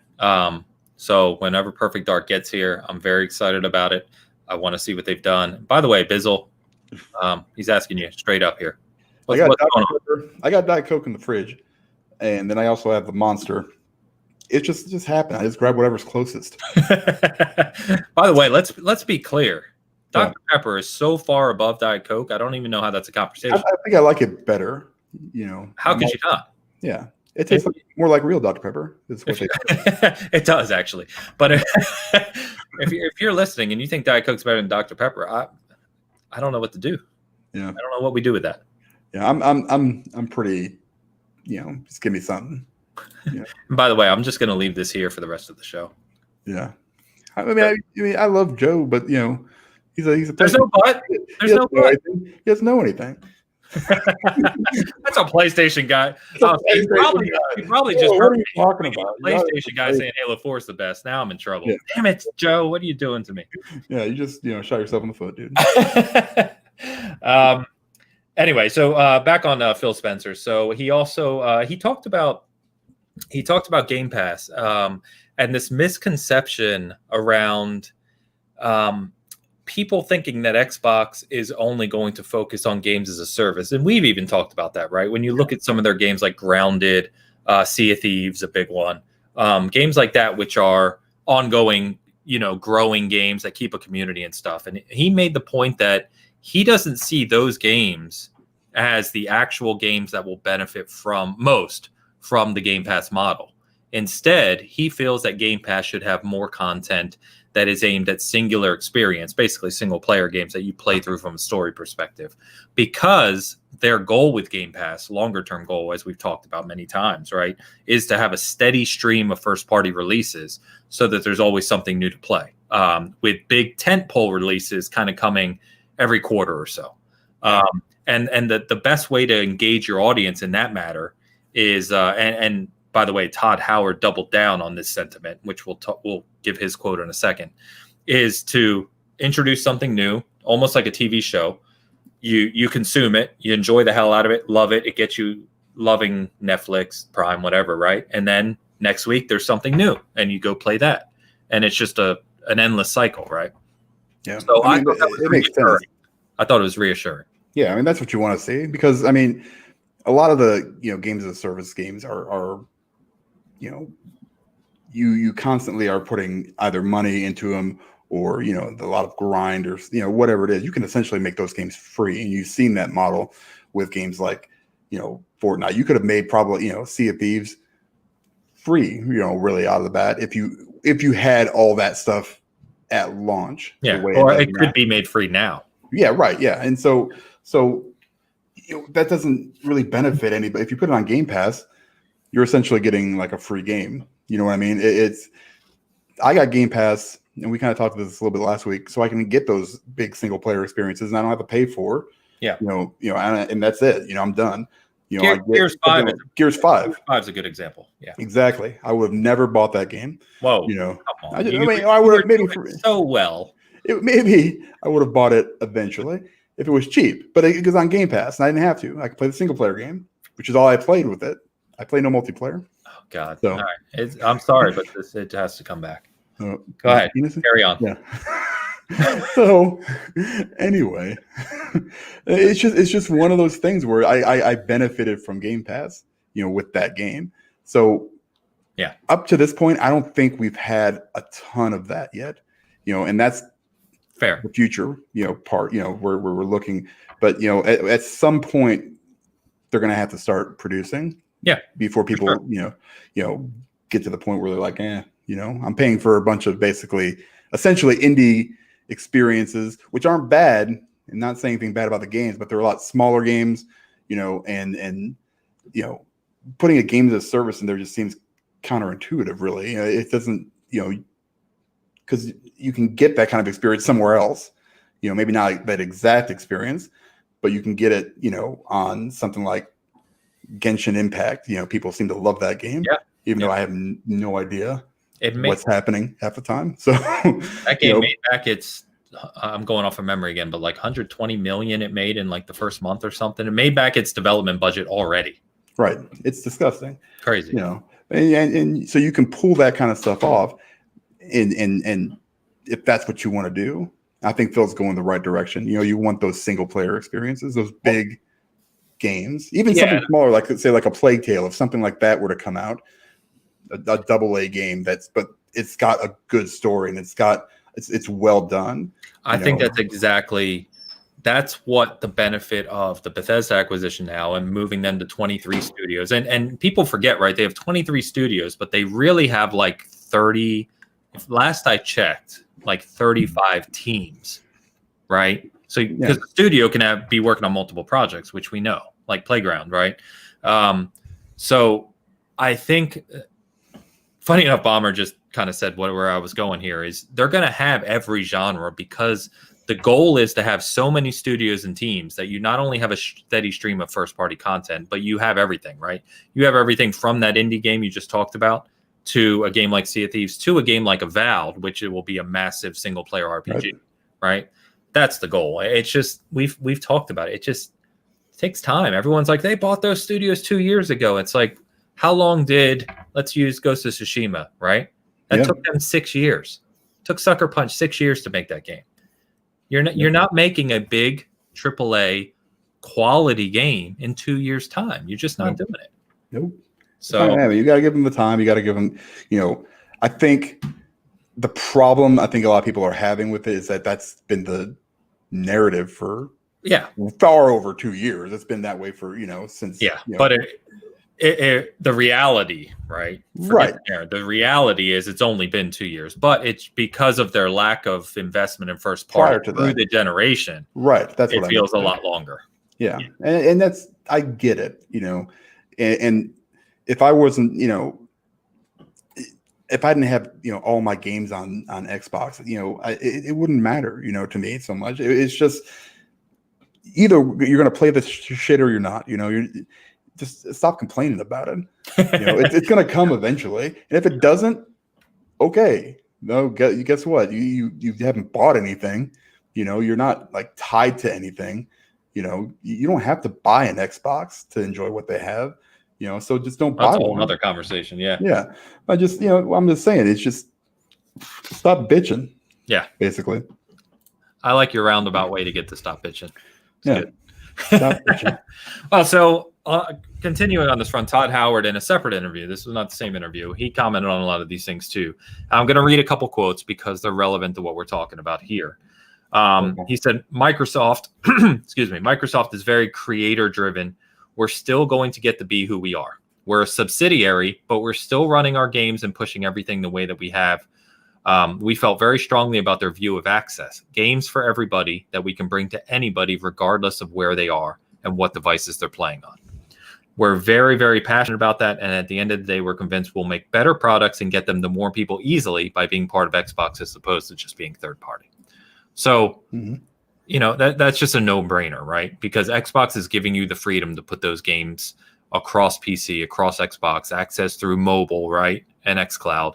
But now you have just the financial stability and freedom to do whatever you can dream of. I mean, it just makes sense.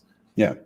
I mean, what I do find funny, and I'm just going to poke a little fun real quick, is how I've been ranting for weeks now around people will take one little sentence and say, that's it, confirmed exclusive, right? He says, we're still going to publish what we want and bring games to anybody regardless of what device we're playing on. Well, there you go. It's confirmed. PlayStation 5. Confirmed. Done. Everything. Coming to Wii. Coming to Oculus and Luna. On the Jaguar. Yeah, Lunatics, day one. Day one. And then he also says on Game Pass, we just kind of talked about this, but he just doubles down what we were saying is Game Pass and things like it allow titles to be successful where the economics of the business and having to sell things at retail to sell X number of copies, that works against some games. We've talked extensively about that, right? Yeah. Just like in other avenues, let's take television or movies. Certain types of comedies or big budget dramas just went away. TV went to the cheapest thing they could make for a long time, reality television, which I could equate to a free-to-play match 3 game. So he said subscriptions come along, and now you see the quality and investment in dramas or historical fiction series. That's where creators are able to go and create these things people want, and it makes sense for everybody. The people paying the bills, the people creating it, and the people consuming it. That's what we see happening with games and things like Game Pass. So again, kind of what we're talking about here, but it's very reassuring to hear not only Phil Spencer, but Todd Howard, who is the key creator at Bethesda, saying the same thing, essentially. Yeah. I mean, it's always going to come down to what is the market dictating, and what do we predict the market's going to be at in 6 months when we're looking to release said game or whatever it is. It's money. Right. It's all money. It is. Always money. We just saw that Xbox had a huge, last quarter or whatever for their financials. It just came out last week, right? So did PlayStation, by the way. What? So did PlayStation, by the way. Yeah, they both went. They're going through the roof. Yeah. Nobody cares about money because they're going to get it back. Through whatever games, services, whatever it is they're doing, they're going to be fine. So, if these games come to Xbox only, that whole ecosystem, fine. Who gives a shit? There it is. Right? Ecosystem, man. Ecosystem. Oh, it had to be said at some point. I'm surprised you said it first. Yeah, me too. What the fuck? Anyway, so if it comes to the PlayStation, fine. I don't give a shit. I mean, that's the thing. People get so upset about these kind of things. It blows my mind. I don't even like talking about it. I don't like talking about people getting upset about things that get them upset. It's just what? Yeah, exactly. So what I'm saying is these guys are smarter than us. I've said this 100 times. They're going to do what's best for them, and that's all that's going to matter in the end. Yep. So as long as they're creating games, they're in a spot now where they've got the resources, where they've got not just monetarily, from just the access to all the other devs and people in those studios, and there's so much knowledge. There's a lot deeper. That's what people should be excited about. Much more important to the acquisition than platform. Yeah, right. And because you can't talk about it now because they haven't, signed the deal yet. Whatever. I'm still not, I'm still never going to be sold on, like the industry consolidating. Like, this is fine because they had to, right? They had to make a move. This is a huge ballsy move by Xbox, and I thought it was great. As long as it doesn't continue to happen. Because even Jim Ryan came out, I think it was today or yesterday or sometime, and said he kind of shot his shot. That was kind of some bull. What are you doing? I mean, they did that because of you. You should be happy about it. They not only did it because of PlayStation, but the thing I hate about, again, it's a corporate statement, right? The thing I hate about that statement is if Jim Ryan was in Phil's position, he would have done the exact same thing. He just doesn't have the checkbook to be able to do it. Absolutely not. And that's the thing, if that's what you have to do, people get to the same spot different ways. There's more than one road to the destination. So however you have to do it, that's how you get there. Right. Yeah. So that doesn't matter if you have to buy 20, whatever, but the entire, I don't know how many studios they got with it, 10, 15, fine, do it. Now you're there. Now we've got competition, which is going to push both of these stupid companies to give us and continue to give us Why do you good think games. We're getting more and better stuff? Right. They're fighting. Yeah, that's fine. Let them fight. Keep doing it. And, if you want to, grow your ecosystem organically, love it. Do that. Go for it. Whatever works for you. Quick question. Yeah. Well, I've got pictures. But we'll get to that later. Get to the dongle later. No, but I think I also find his Jim Ryan statement hilarious, not only for that fact, right? If he had the checkbook, obviously he'd be doing the same thing. But meanwhile, as we just talked about, the best-selling game on PS4 and the game you're hyping most for PS5 are from the studio that you just bought. Yeah, exactly. Yeah, it's hilarious. Like, yeah, he did. He caveated that in his statement. He's like, yeah, we did buy Insomniac. Yeah, of course. Yeah, but we the got a difference really is good deal. the difference is the amount. It's just 280 million to Sony is probably more. I haven't done the math, but it's probably more of their overall value than 8 billion is to Microsoft. Right. Do you know what I mean? In comparison. But didn't they just buy some kind of anime? Crunchyroll, they bought for almost $1 billion. That's insane to me. Yeah, anime's huge, man. Oh, I know it is. I mean, that's fine, and that's not really necessarily gaming related. It's just part of Sony's whatever portfolio. Different. It's a different, but it's huge. Yeah. Bomber, what's up, brother? Good to see you. Games are coming out for all systems. More games coming out from now to end of the year next year. We really don't have enough time for. We are spoiled. 100% true. Yeah, we are. We are beyond spoiled in the industry today. And the crazy thing is, right, we're sitting in a place now where everyone says the word backlog 20 times a day, and we have more games than we could ever play. And yet, the industry is still growing, right? 5 years from now, there's going to be even more developers and even more games to play than there are today. It's just, it's mind-boggling, really. Especially when you're old guys like us who remember the days when you looked forward to 1 or 2 games a year. Yeah, that was it. That was it. Like you got your Game Informer, or your Nintendo Power, your Xbox Magazine, or whatever the hell it was. Yeah, you just waited. You're like, this is the game I'm waiting for. 6 months from now, hopefully it comes out. Yeah. Well, you know what? There were not a whole lot of delays back then either. I never remember. Maybe there were, and I just didn't pay attention close enough. But they didn't report on it like they do today. Right. Yeah. That's the thing. We've got too much access. Yeah.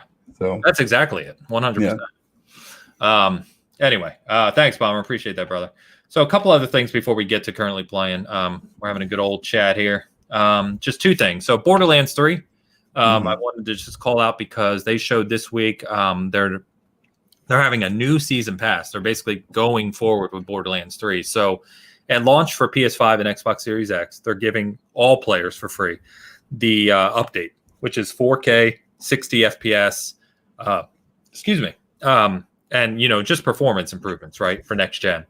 But then they're also launching the first edition from their second season pass, which is going to include new skill trees for all the characters, a bunch of little things like skins and stuff, but then this new mode called Arms Race. And Arms Race looks to be kind of like Borderlands' version of a battle royale, but more focused on just typical Borderlands fashion, craziness and loot. So did you check this out at all?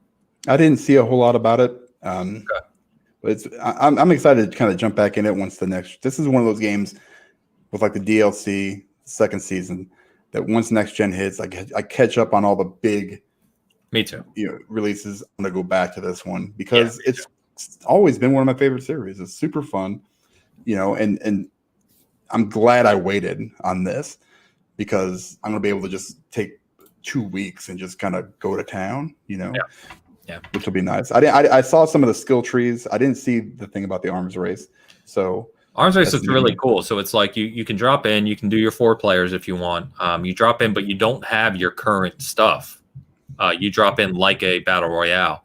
And as you find loot along the way, you can find better, bigger, better, loot. The goal is really this huge open map that you can go through and race and get your loot, and then you try to extract it. And you get to keep the loot that you get, almost like a game show type thing, right? And then you can just play it as much as you want. So it seems like a perfect addition to the Borderlands universe. Cool. Yeah, pretty cool.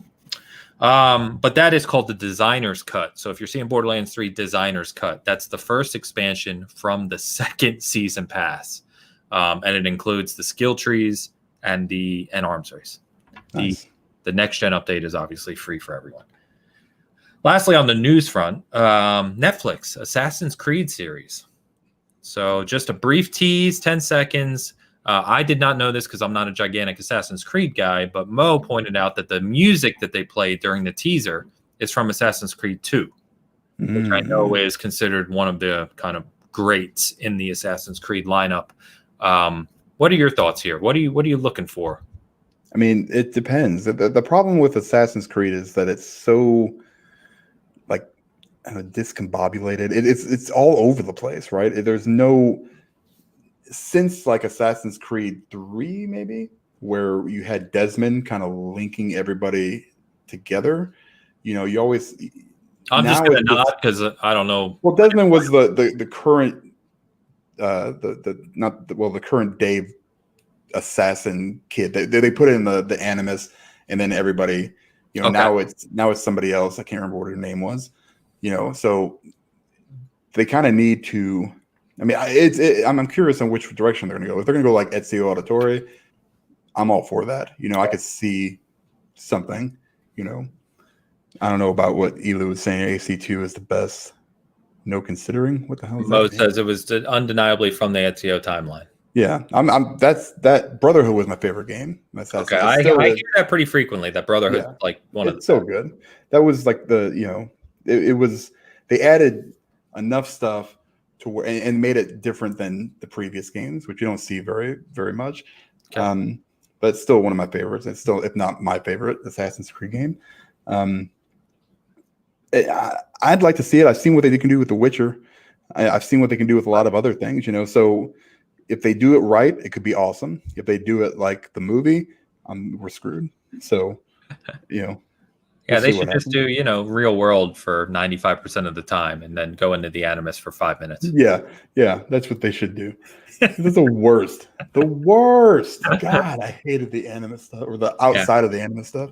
So I would say, like I said, I only got into them more recently, and I know this is almost like sacrilegious against the Assassin's Creed franchise, but I enjoy the new ones because I like open world RPGs, right? It's not that I really care about Assassin's Creed. I like the games as what they've presented in Origins and Odyssey. Obviously, pumped for Valhalla.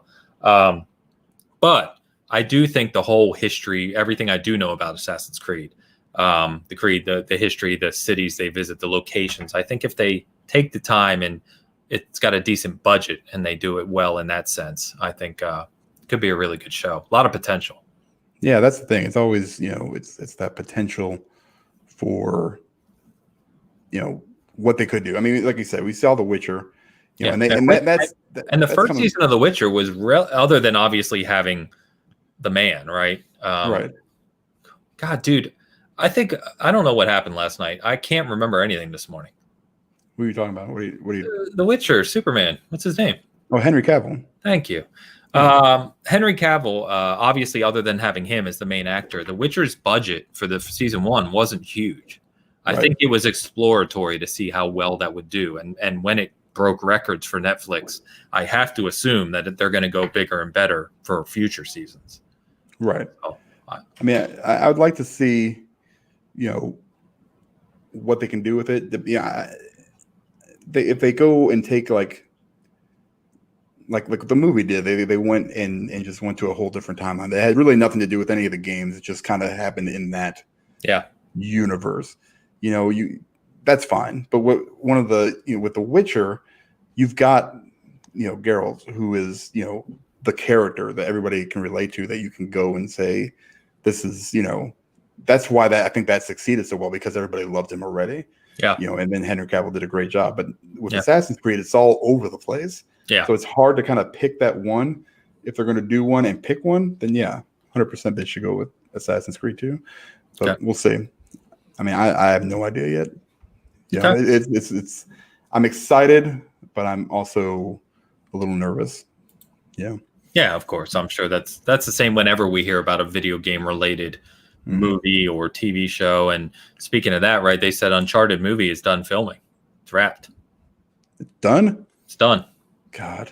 Movie's 12 minutes long. Yeah. That's what she said? No. 12 minutes. Uncharted. Yeah, it's wrap filming. So obviously now you have production. I would assume, depending on if they, obviously movies right now are kind of a mess with the whole theater situation. Yeah. But who knows when we'll see that? We should see it next year sometime. So Cool. All right, man. I didn't really. I do have one thing I guess I could talk about. What do you want to go on about? Anything you want to? I think I did. Yeah. You know, Besides the delays. Yeah, I'm done with them. So that's fair. That's really it. You know, I'm trying to. I get very angry at very like minor things. So it's just like you can't do that, man. That messes with your heart. Yeah. Comment so do the peanut butter M&Ms and the giant sandwiches I eat. That probably messes with my heart too. I was like, wait, what? I thought you had something against peanut butter M&Ms. I'm like, what? No, that's my favorite. That's my jam. I mean, they're garbage, but you like what you like. Oh my God, I'm gonna have to quit the show. When do I get access to this little banner thing so I can change it at will? You don't? No. I thought you did this whole time. I don't know. Yeah. No, man. It's funny because like everything, when you get to grinding my gears, it's so like I could sit here for an hour. Yeah, I know. Because that's how angry I am at everything. So it's not. I'm typically a nice dude. I just get mad about stupid shit. Like you could drive to like the store and I could yell at 5 or 6 people, like in a 1 mile length. That's what it is. I will just. Oh, it's so bad. Like, what are you doing? I mean, that's my wife can't even drive with me because she gets so mad. Because I'll look like out of nowhere, I'll just like yell something, terrible, like stuff that I wouldn't say in front of anybody, nothing that terrible, but just I know what you mean. I'll drop some C-bombs, especially when I'm by myself. Like people have no idea. Like in England, you hear that word all the time. It's no big deal. Like I drive around and I see a car and I wish I was like Magneto from like the X-Men, where I can just crush that car just by thinking about it and then you don't have to crush it. Side. Just move it out of your way. No, that's not good enough. I'll crush it and then move it out of my way. That's this is why we can't allow you to have powers. Sorry. That's true. Yep. I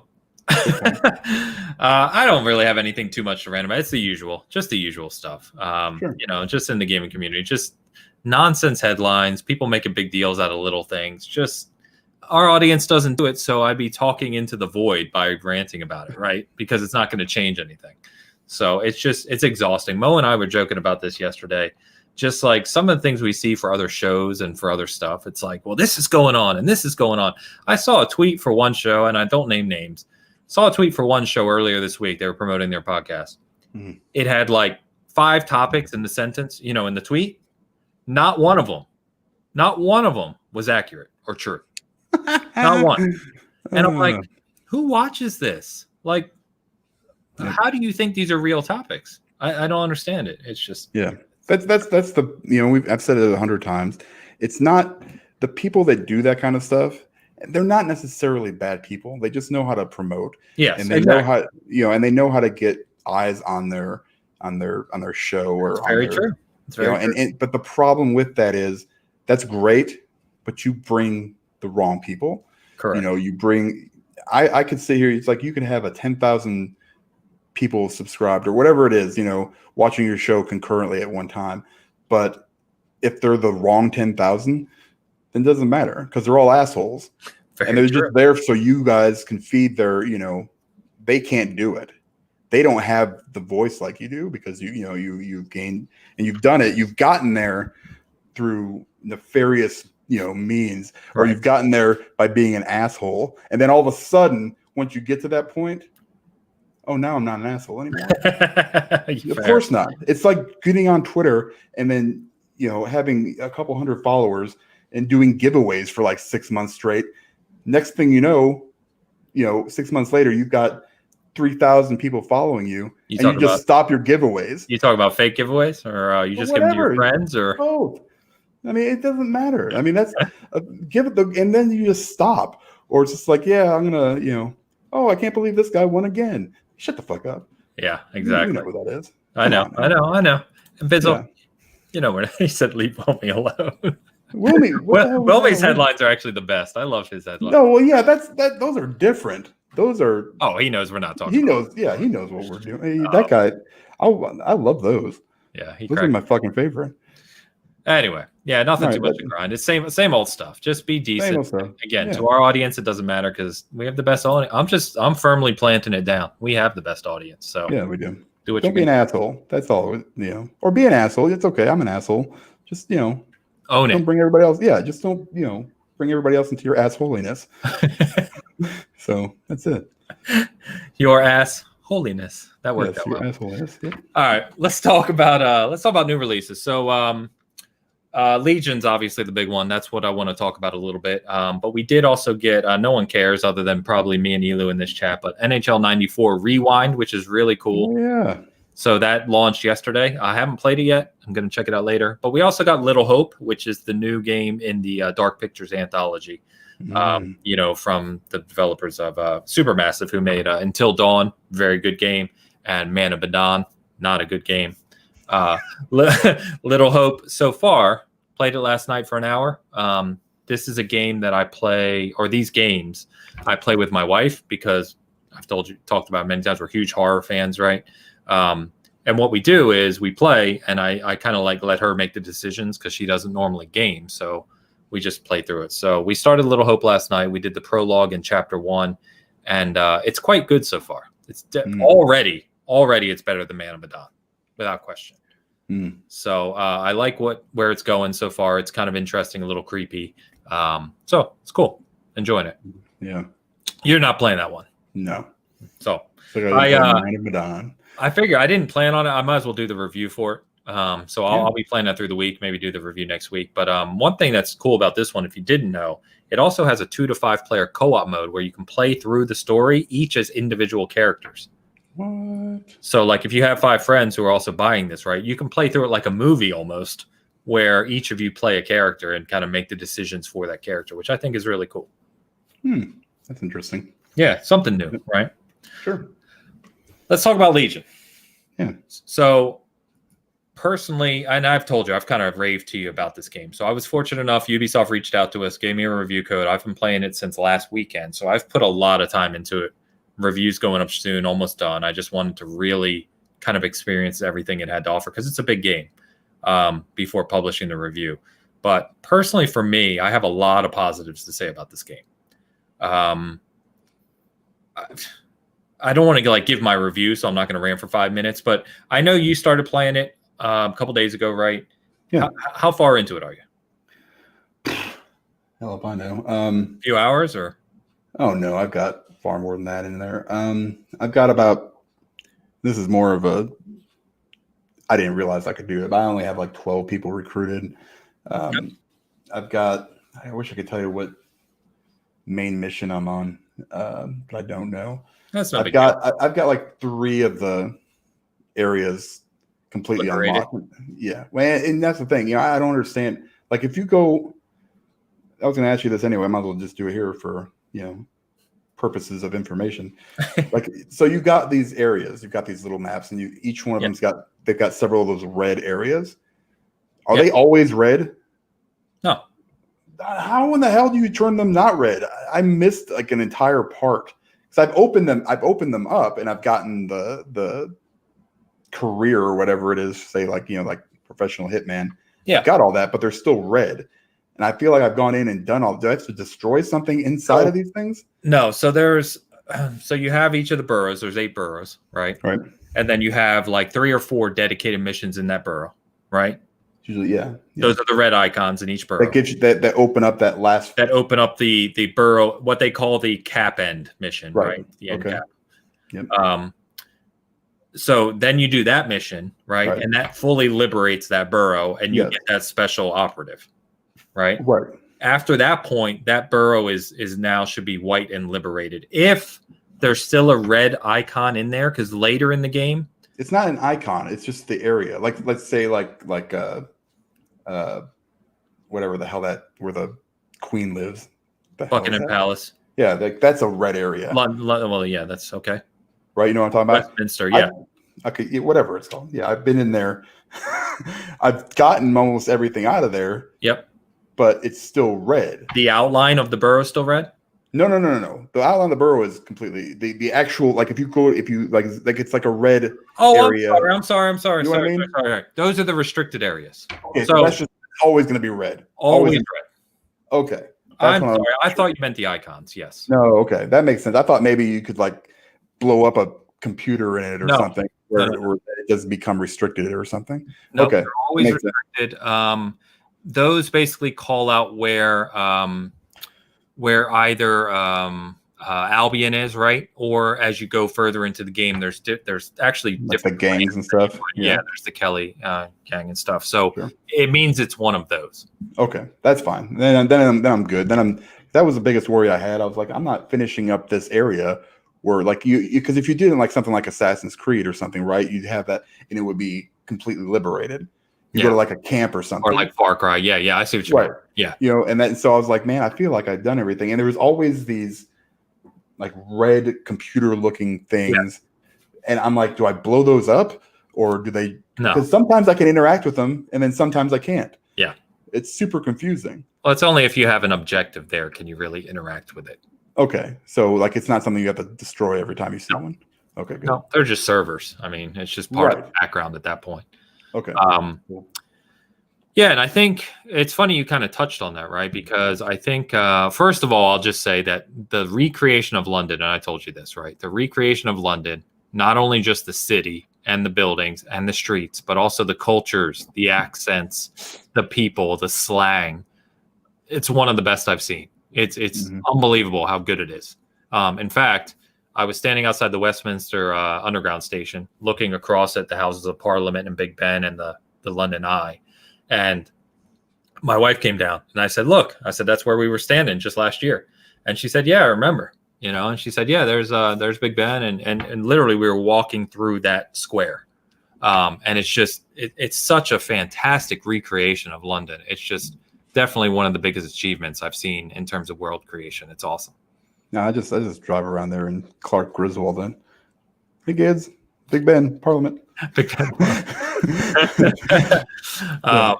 But also, I think the other thing I'm really impressed with is I put this in my review. I wouldn't call the play as anyone thing revolutionary. I don't think it's revolutionary.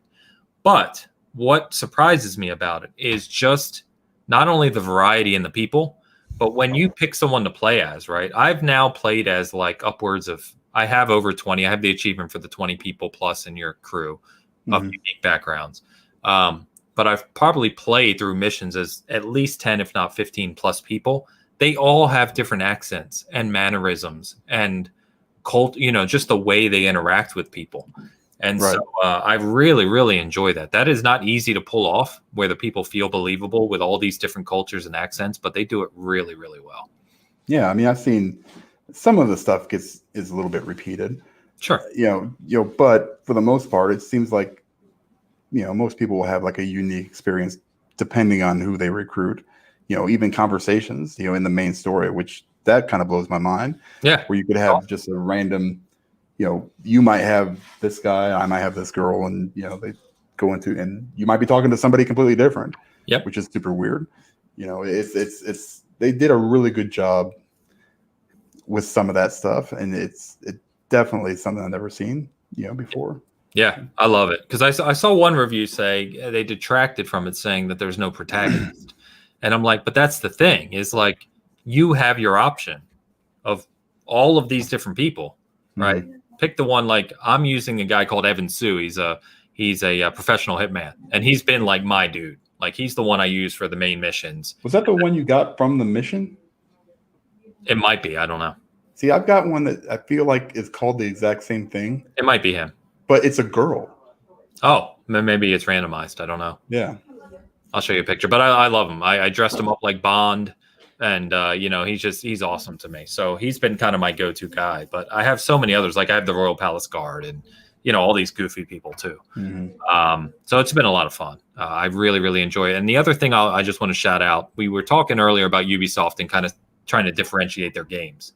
One thing I really like in this is you have your recruitments and you have your storylines. There's not like a whole bunch of side mission content that the map's bloated with.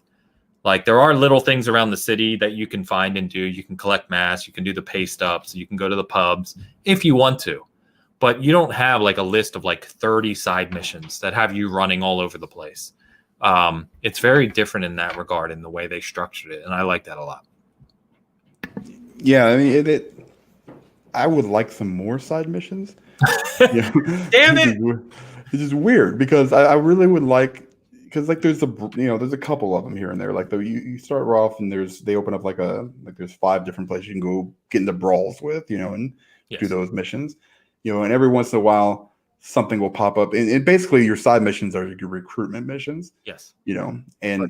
I guess that's right, and that's fine. I would like a few more. Well, then keep playing. Yeah, I mean that's basically what it is. I haven't gotten as far as you. Yeah. So because it actually branches into 4 main storylines. Kind of, there's one main storyline, but there's 4 kind of key things, and then eventually you do get a few more side missions that explore each of those main paths. Okay, yeah, the way I'm doing it right now is basically going and trying to upgrade all my tech. So I'm just kind of jumping into places here and there, and then I'm gonna try to get the boroughs open. First of all, I love you, Londoners, but you drive on the wrong side of the damn road, and it is so frustrating.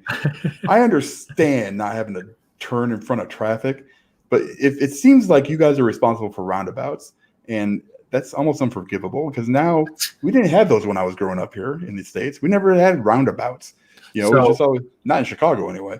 It's funny because my mom, my family's English, right? She rants about the U.S. not having roundabouts. Is that they should have more because they're faster when you know what you're doing. Yeah, that's the problem. If you introduce that to a stubborn American, halfway through their life, they will hate it. All right.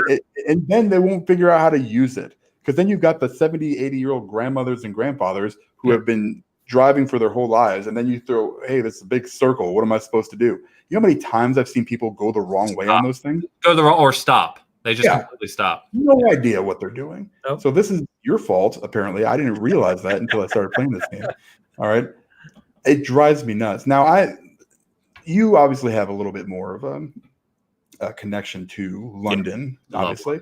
Like, I'm from Chicago, and I'm not sure if like this was recreated the same way, if it would affect me as much, because I've never played a game in like Chicago. I guess the first Watch Dogs.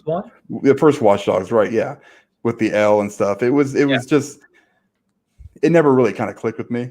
Okay, maybe it was just because of the time. I would like to see something like that. Yeah.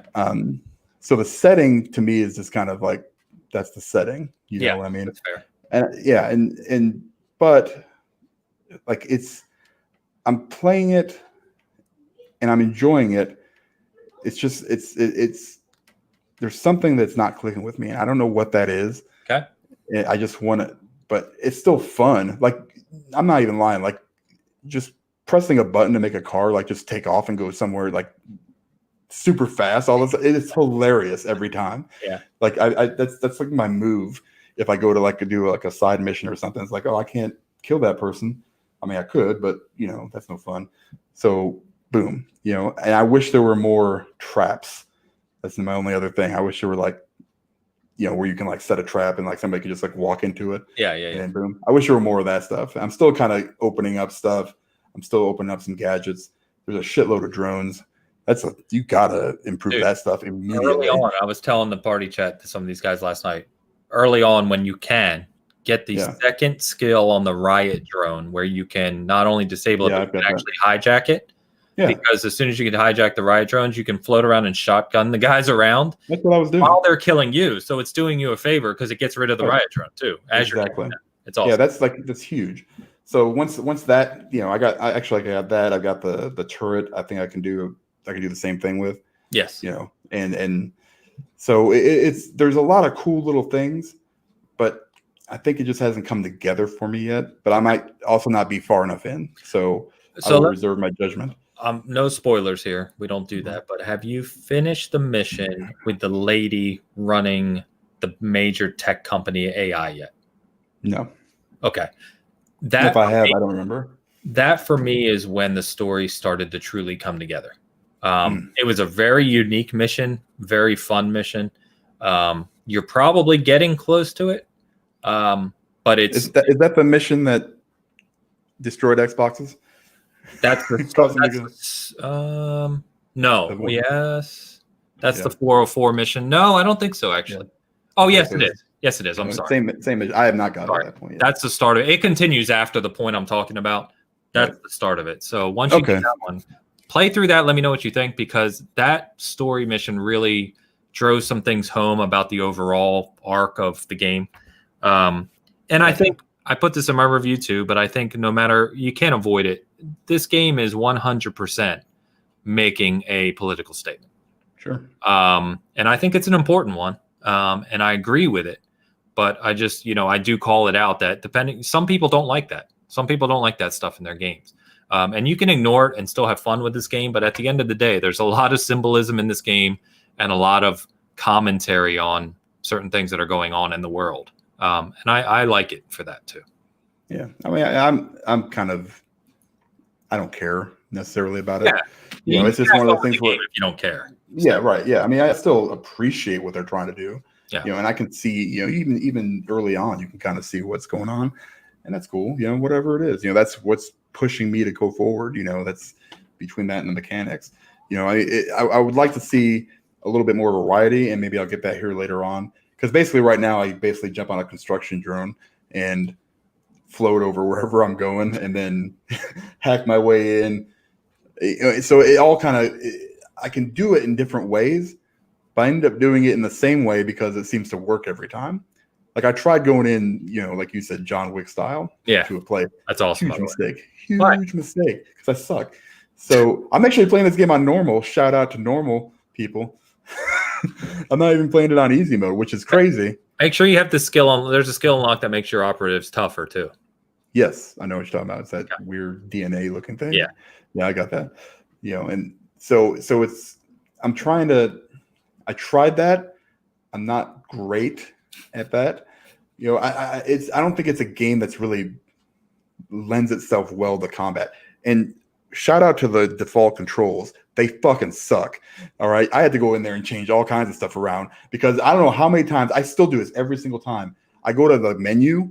I want to go to like the where I go to the menu. I pause it every single time. I want to go to the map. That's not what I do. All right. Running and on RT is stupid. All right. It's dumb. I mean, there's no, I'm trying to think of another game that does that. That's stupid. But you know why they do that? I understand. All right. It's terrible. I had to switch that too. I'm glad that shout out to Ubisoft for letting me remap my controls because I went crazy. Well, you have, but like playing the John Wick's a perfect example, right? The only way you can do that is where you still have full control of the thumbsticks while running.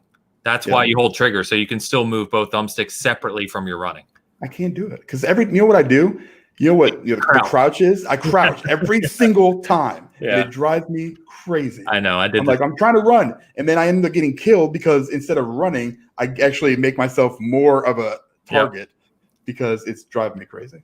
So I've played enough now. I've gotten used to the trigger, but I go to play Little Hope last night. So remember, Watch Dogs is right trigger runs, right? You hold it. Go to play Little Hope last night. It's like, if you want to move faster, hold left bumper. I'm like, oh, for God's sakes. Yeah, that's even worse. Yeah, I mean, it's just, so I remapped some stuff. They were terrible at first. I mean, it took me probably a couple hours in where I'm like, I cannot do this. I can't do it because every time I get into a situation that calls for me being, at least a little bit athletic or, I got to be a little bit speedy, I inevitably will duck down. It's like instead of trying to run away from something, I duck down, and it's just like, I can't do this anymore. This is crazy. So I understand why, but it's just they should have done a little bit better. It's muscle memory, right? Yeah. Almost. I mean, everything we play is click left thumbstick to run. So right, it's like having the Switch controller when they switch A and B around. Yeah. I went in there, and that was as soon as that came out, that's the first thing I did was I switched my buttons on those because nobody does that except for Nintendo. Yep. So now it throws my kids off. They use my profile. I'm just like, tough shit. Speaking of your profile, who changed your picture? Yeah, I don't know. You still don't know? I still don't know. All I know is that too many people have access to my accounts, so it drives me crazy. So I see Matt said pretty far locked. There's a choice at the end. Yeah, no spoilers or anything, but I was surprised by at least one of the missions in that vein. So, like I said, I'm kind of talking to the thing that I told Dan about, but very cool mission. Anyway, so I've been playing nothing but Legion because I was doing the review. I was actually trying to get the review out before the end of the week, but it's a big game. And I have 35 plus hours in it, but I don't want to just release the review to release the review. I want to be able to speak to the whole thing. So it'll be done when it's done. The review has been delayed, and we'll see when it comes out. But it should be up probably by the end of the weekend, if not Monday. So nice. I've basically been playing that, and I got the Luna controller in. So I've been trying that out. Played some Control and some Metro Exodus. Connectivity better with that versus the Bluetooth? It's like night and day. Okay. I mean, it's like you're playing on your console. Good. It's super good input lag. I mean, there isn't any. I mean, there is just. It's crazy how it's basically connecting to a Wi-Fi source, and basically it's the same server. I think that's what it is. It connects directly to the network. Yeah. Yeah. Instead of, but you think being 2-3 feet away with Bluetooth, it'd be fine. It's a translation that has to occur. Yeah. So it doesn't occur. So I've got a regular Fire Stick right now. I've also got a 4K one that I haven't tried out yet. So I want to maybe it's a better dongle. So, let's go. See how that works out. But we'll see. I mean, I think I'm writing something up on it right now. Just to kind of give you like an idea of what it is and how it performs. Yeah. Out the box, with the controller now that I have it. I will highly recommend that controller. I know you can use it on your computer. You actually can use it on your phone since it's got Bluetooth, I think. Cool. So you can, it's nice to have, if you're looking for like one controller for kind of everything, aside, like your PC / mobile gaming stuff, that's probably a good one to choose. It's a solid controller, especially if you like Xbox. If you don't want the Elite 2? Yeah, no. If you don't want to spend $200, that's what I mean. Yeah, it's probably a much better deal. Right? Yeah. I mean, it's cheaper than a regular Xbox controller. Yeah, and I think it's got I think it's a little bit better build quality. Really? But that's a long-term thing that I'm just kind of speculating on. Sure. It just seems a little bit more solid, than one of those. We'll see what it is. I mean, but it'll be out probably early next week. Okay. I want to play a little bit more with it. So yeah, that's awesome. Yep. Cool, man. Well, damn, had a good chat today. We went over 2 hours by ourselves. Yep. Do it again. So let me talk about a few things we got coming up. So like I said, already got the review of Legion coming up, full review. We've got I'll do a review of Little Hope. We have a article coming from Carl. This one I'm really excited about. I'm editing it now. If you're like us and you've seen all this ridiculous talk about RDNA 2 and technology and drives and all this velocity architecture and all this stuff with the Xbox Series X and PS5, and you try to make sense of it all, or worse yet, see all the fanboys ranting about one thing or another that they clearly have no idea what they're talking about, which is rampant. Carl basically did a nice kind of deep dive on all of the core features of the PS5 and Series X, core tech, so CPU, GPU, SSDs, etc. That'll be coming beginning of the week, probably Monday or Tuesday. Really good article, so stay tuned for that. What else? Faz or Angela is working on an article as well about Last of Us 2 and the controversy kind of surrounding that game. What drove it, some thoughts on it, some key points of hers, opinion article. That's coming. Dan's got the Luna piece coming. And then we're currently working out who's going to be coming on the show for post-launch activities on our Bitcast on November, what is that, Dan? 14th? 15th? Is it the 15th? No, 12th, 13th, 14th, yeah. 14, November 14th. So post the Series X and PS5 launch, we're going to do a group Bitcast with Joseph from the Trophy Room podcast for PlayStation and Luke from Xbox Expansion Pass for Xbox. So we're going to love each other. Say it again. They love each other. It's the best relationship. Yeah, it'll be awesome to have kind of a all up post launch next gen podcast focusing on both Xbox and PlayStation. Mhm. That'll be a real fun one. And then as we keep talking about 5-year anniversary of Season Gaming coming up December 1st, we're going to do a probably the biggest show we've ever done in terms of people, Season Gaming kind of cruise show for that one. So you can expect Carl and Elu and Angela and all that. So that'll be a fun one too. And just, Joe's just boom. Yeah, he does. He does. We can say that because he's not here right now. So down with Luke. Yep. Sorry. He's terrible at Sea of Thieves. I mean, Joe will tell you. So anyway, as always, guys, it's going to be a lot of fun. We are also, I just noticed this morning, I didn't actually realize, we're like 20 subscribers away from 5,500 on YouTube. So I know just a couple months ago we announced we hit 5,000, and so we've almost hit our next 500 there too, which is awesome. So sweet. Yeah, going well. So thank you guys. Love it. As always, love the audience here. Appreciate everything you guys do and hanging out with us. Thank you. Yeah. Thursday, we are going to be on Next Level Gaming. Yes. With Mike and Fastback and the whole group. He's putting his mask back on. Before he, get those earphones, but you good? Right. You got them on there? Okay. Make sure you have the outro ready. I was going to put that out there. And now I can't see it. Yeah, now you can't see it. You've screwed everything up. Okay. But yeah, we're going to be on Thursday night. I think it's 7 Eastern or 8 Eastern. I can't remember exactly which one. I think it's 8 Eastern, 7 our time central. Okay, let's go with that. So 8 Eastern with Mike and the NLG group. Love those guys over there. Yep. It's going to be fun. I'm pretty sure it's this Thursday. What's the date? Yep, it's this Thursday. So catch us there at 8 Eastern. Cool. And then, so we got the outro ready. Yeah, outro's ready. I look like I'm DJing right now. Yeah, just keep. Yeah, if you're not playing Legion, Winston says go play Legion. Otherwise, have a happy Halloween. Be safe out there. Yep. Take care, and we will see you next week. Send me your Reese's.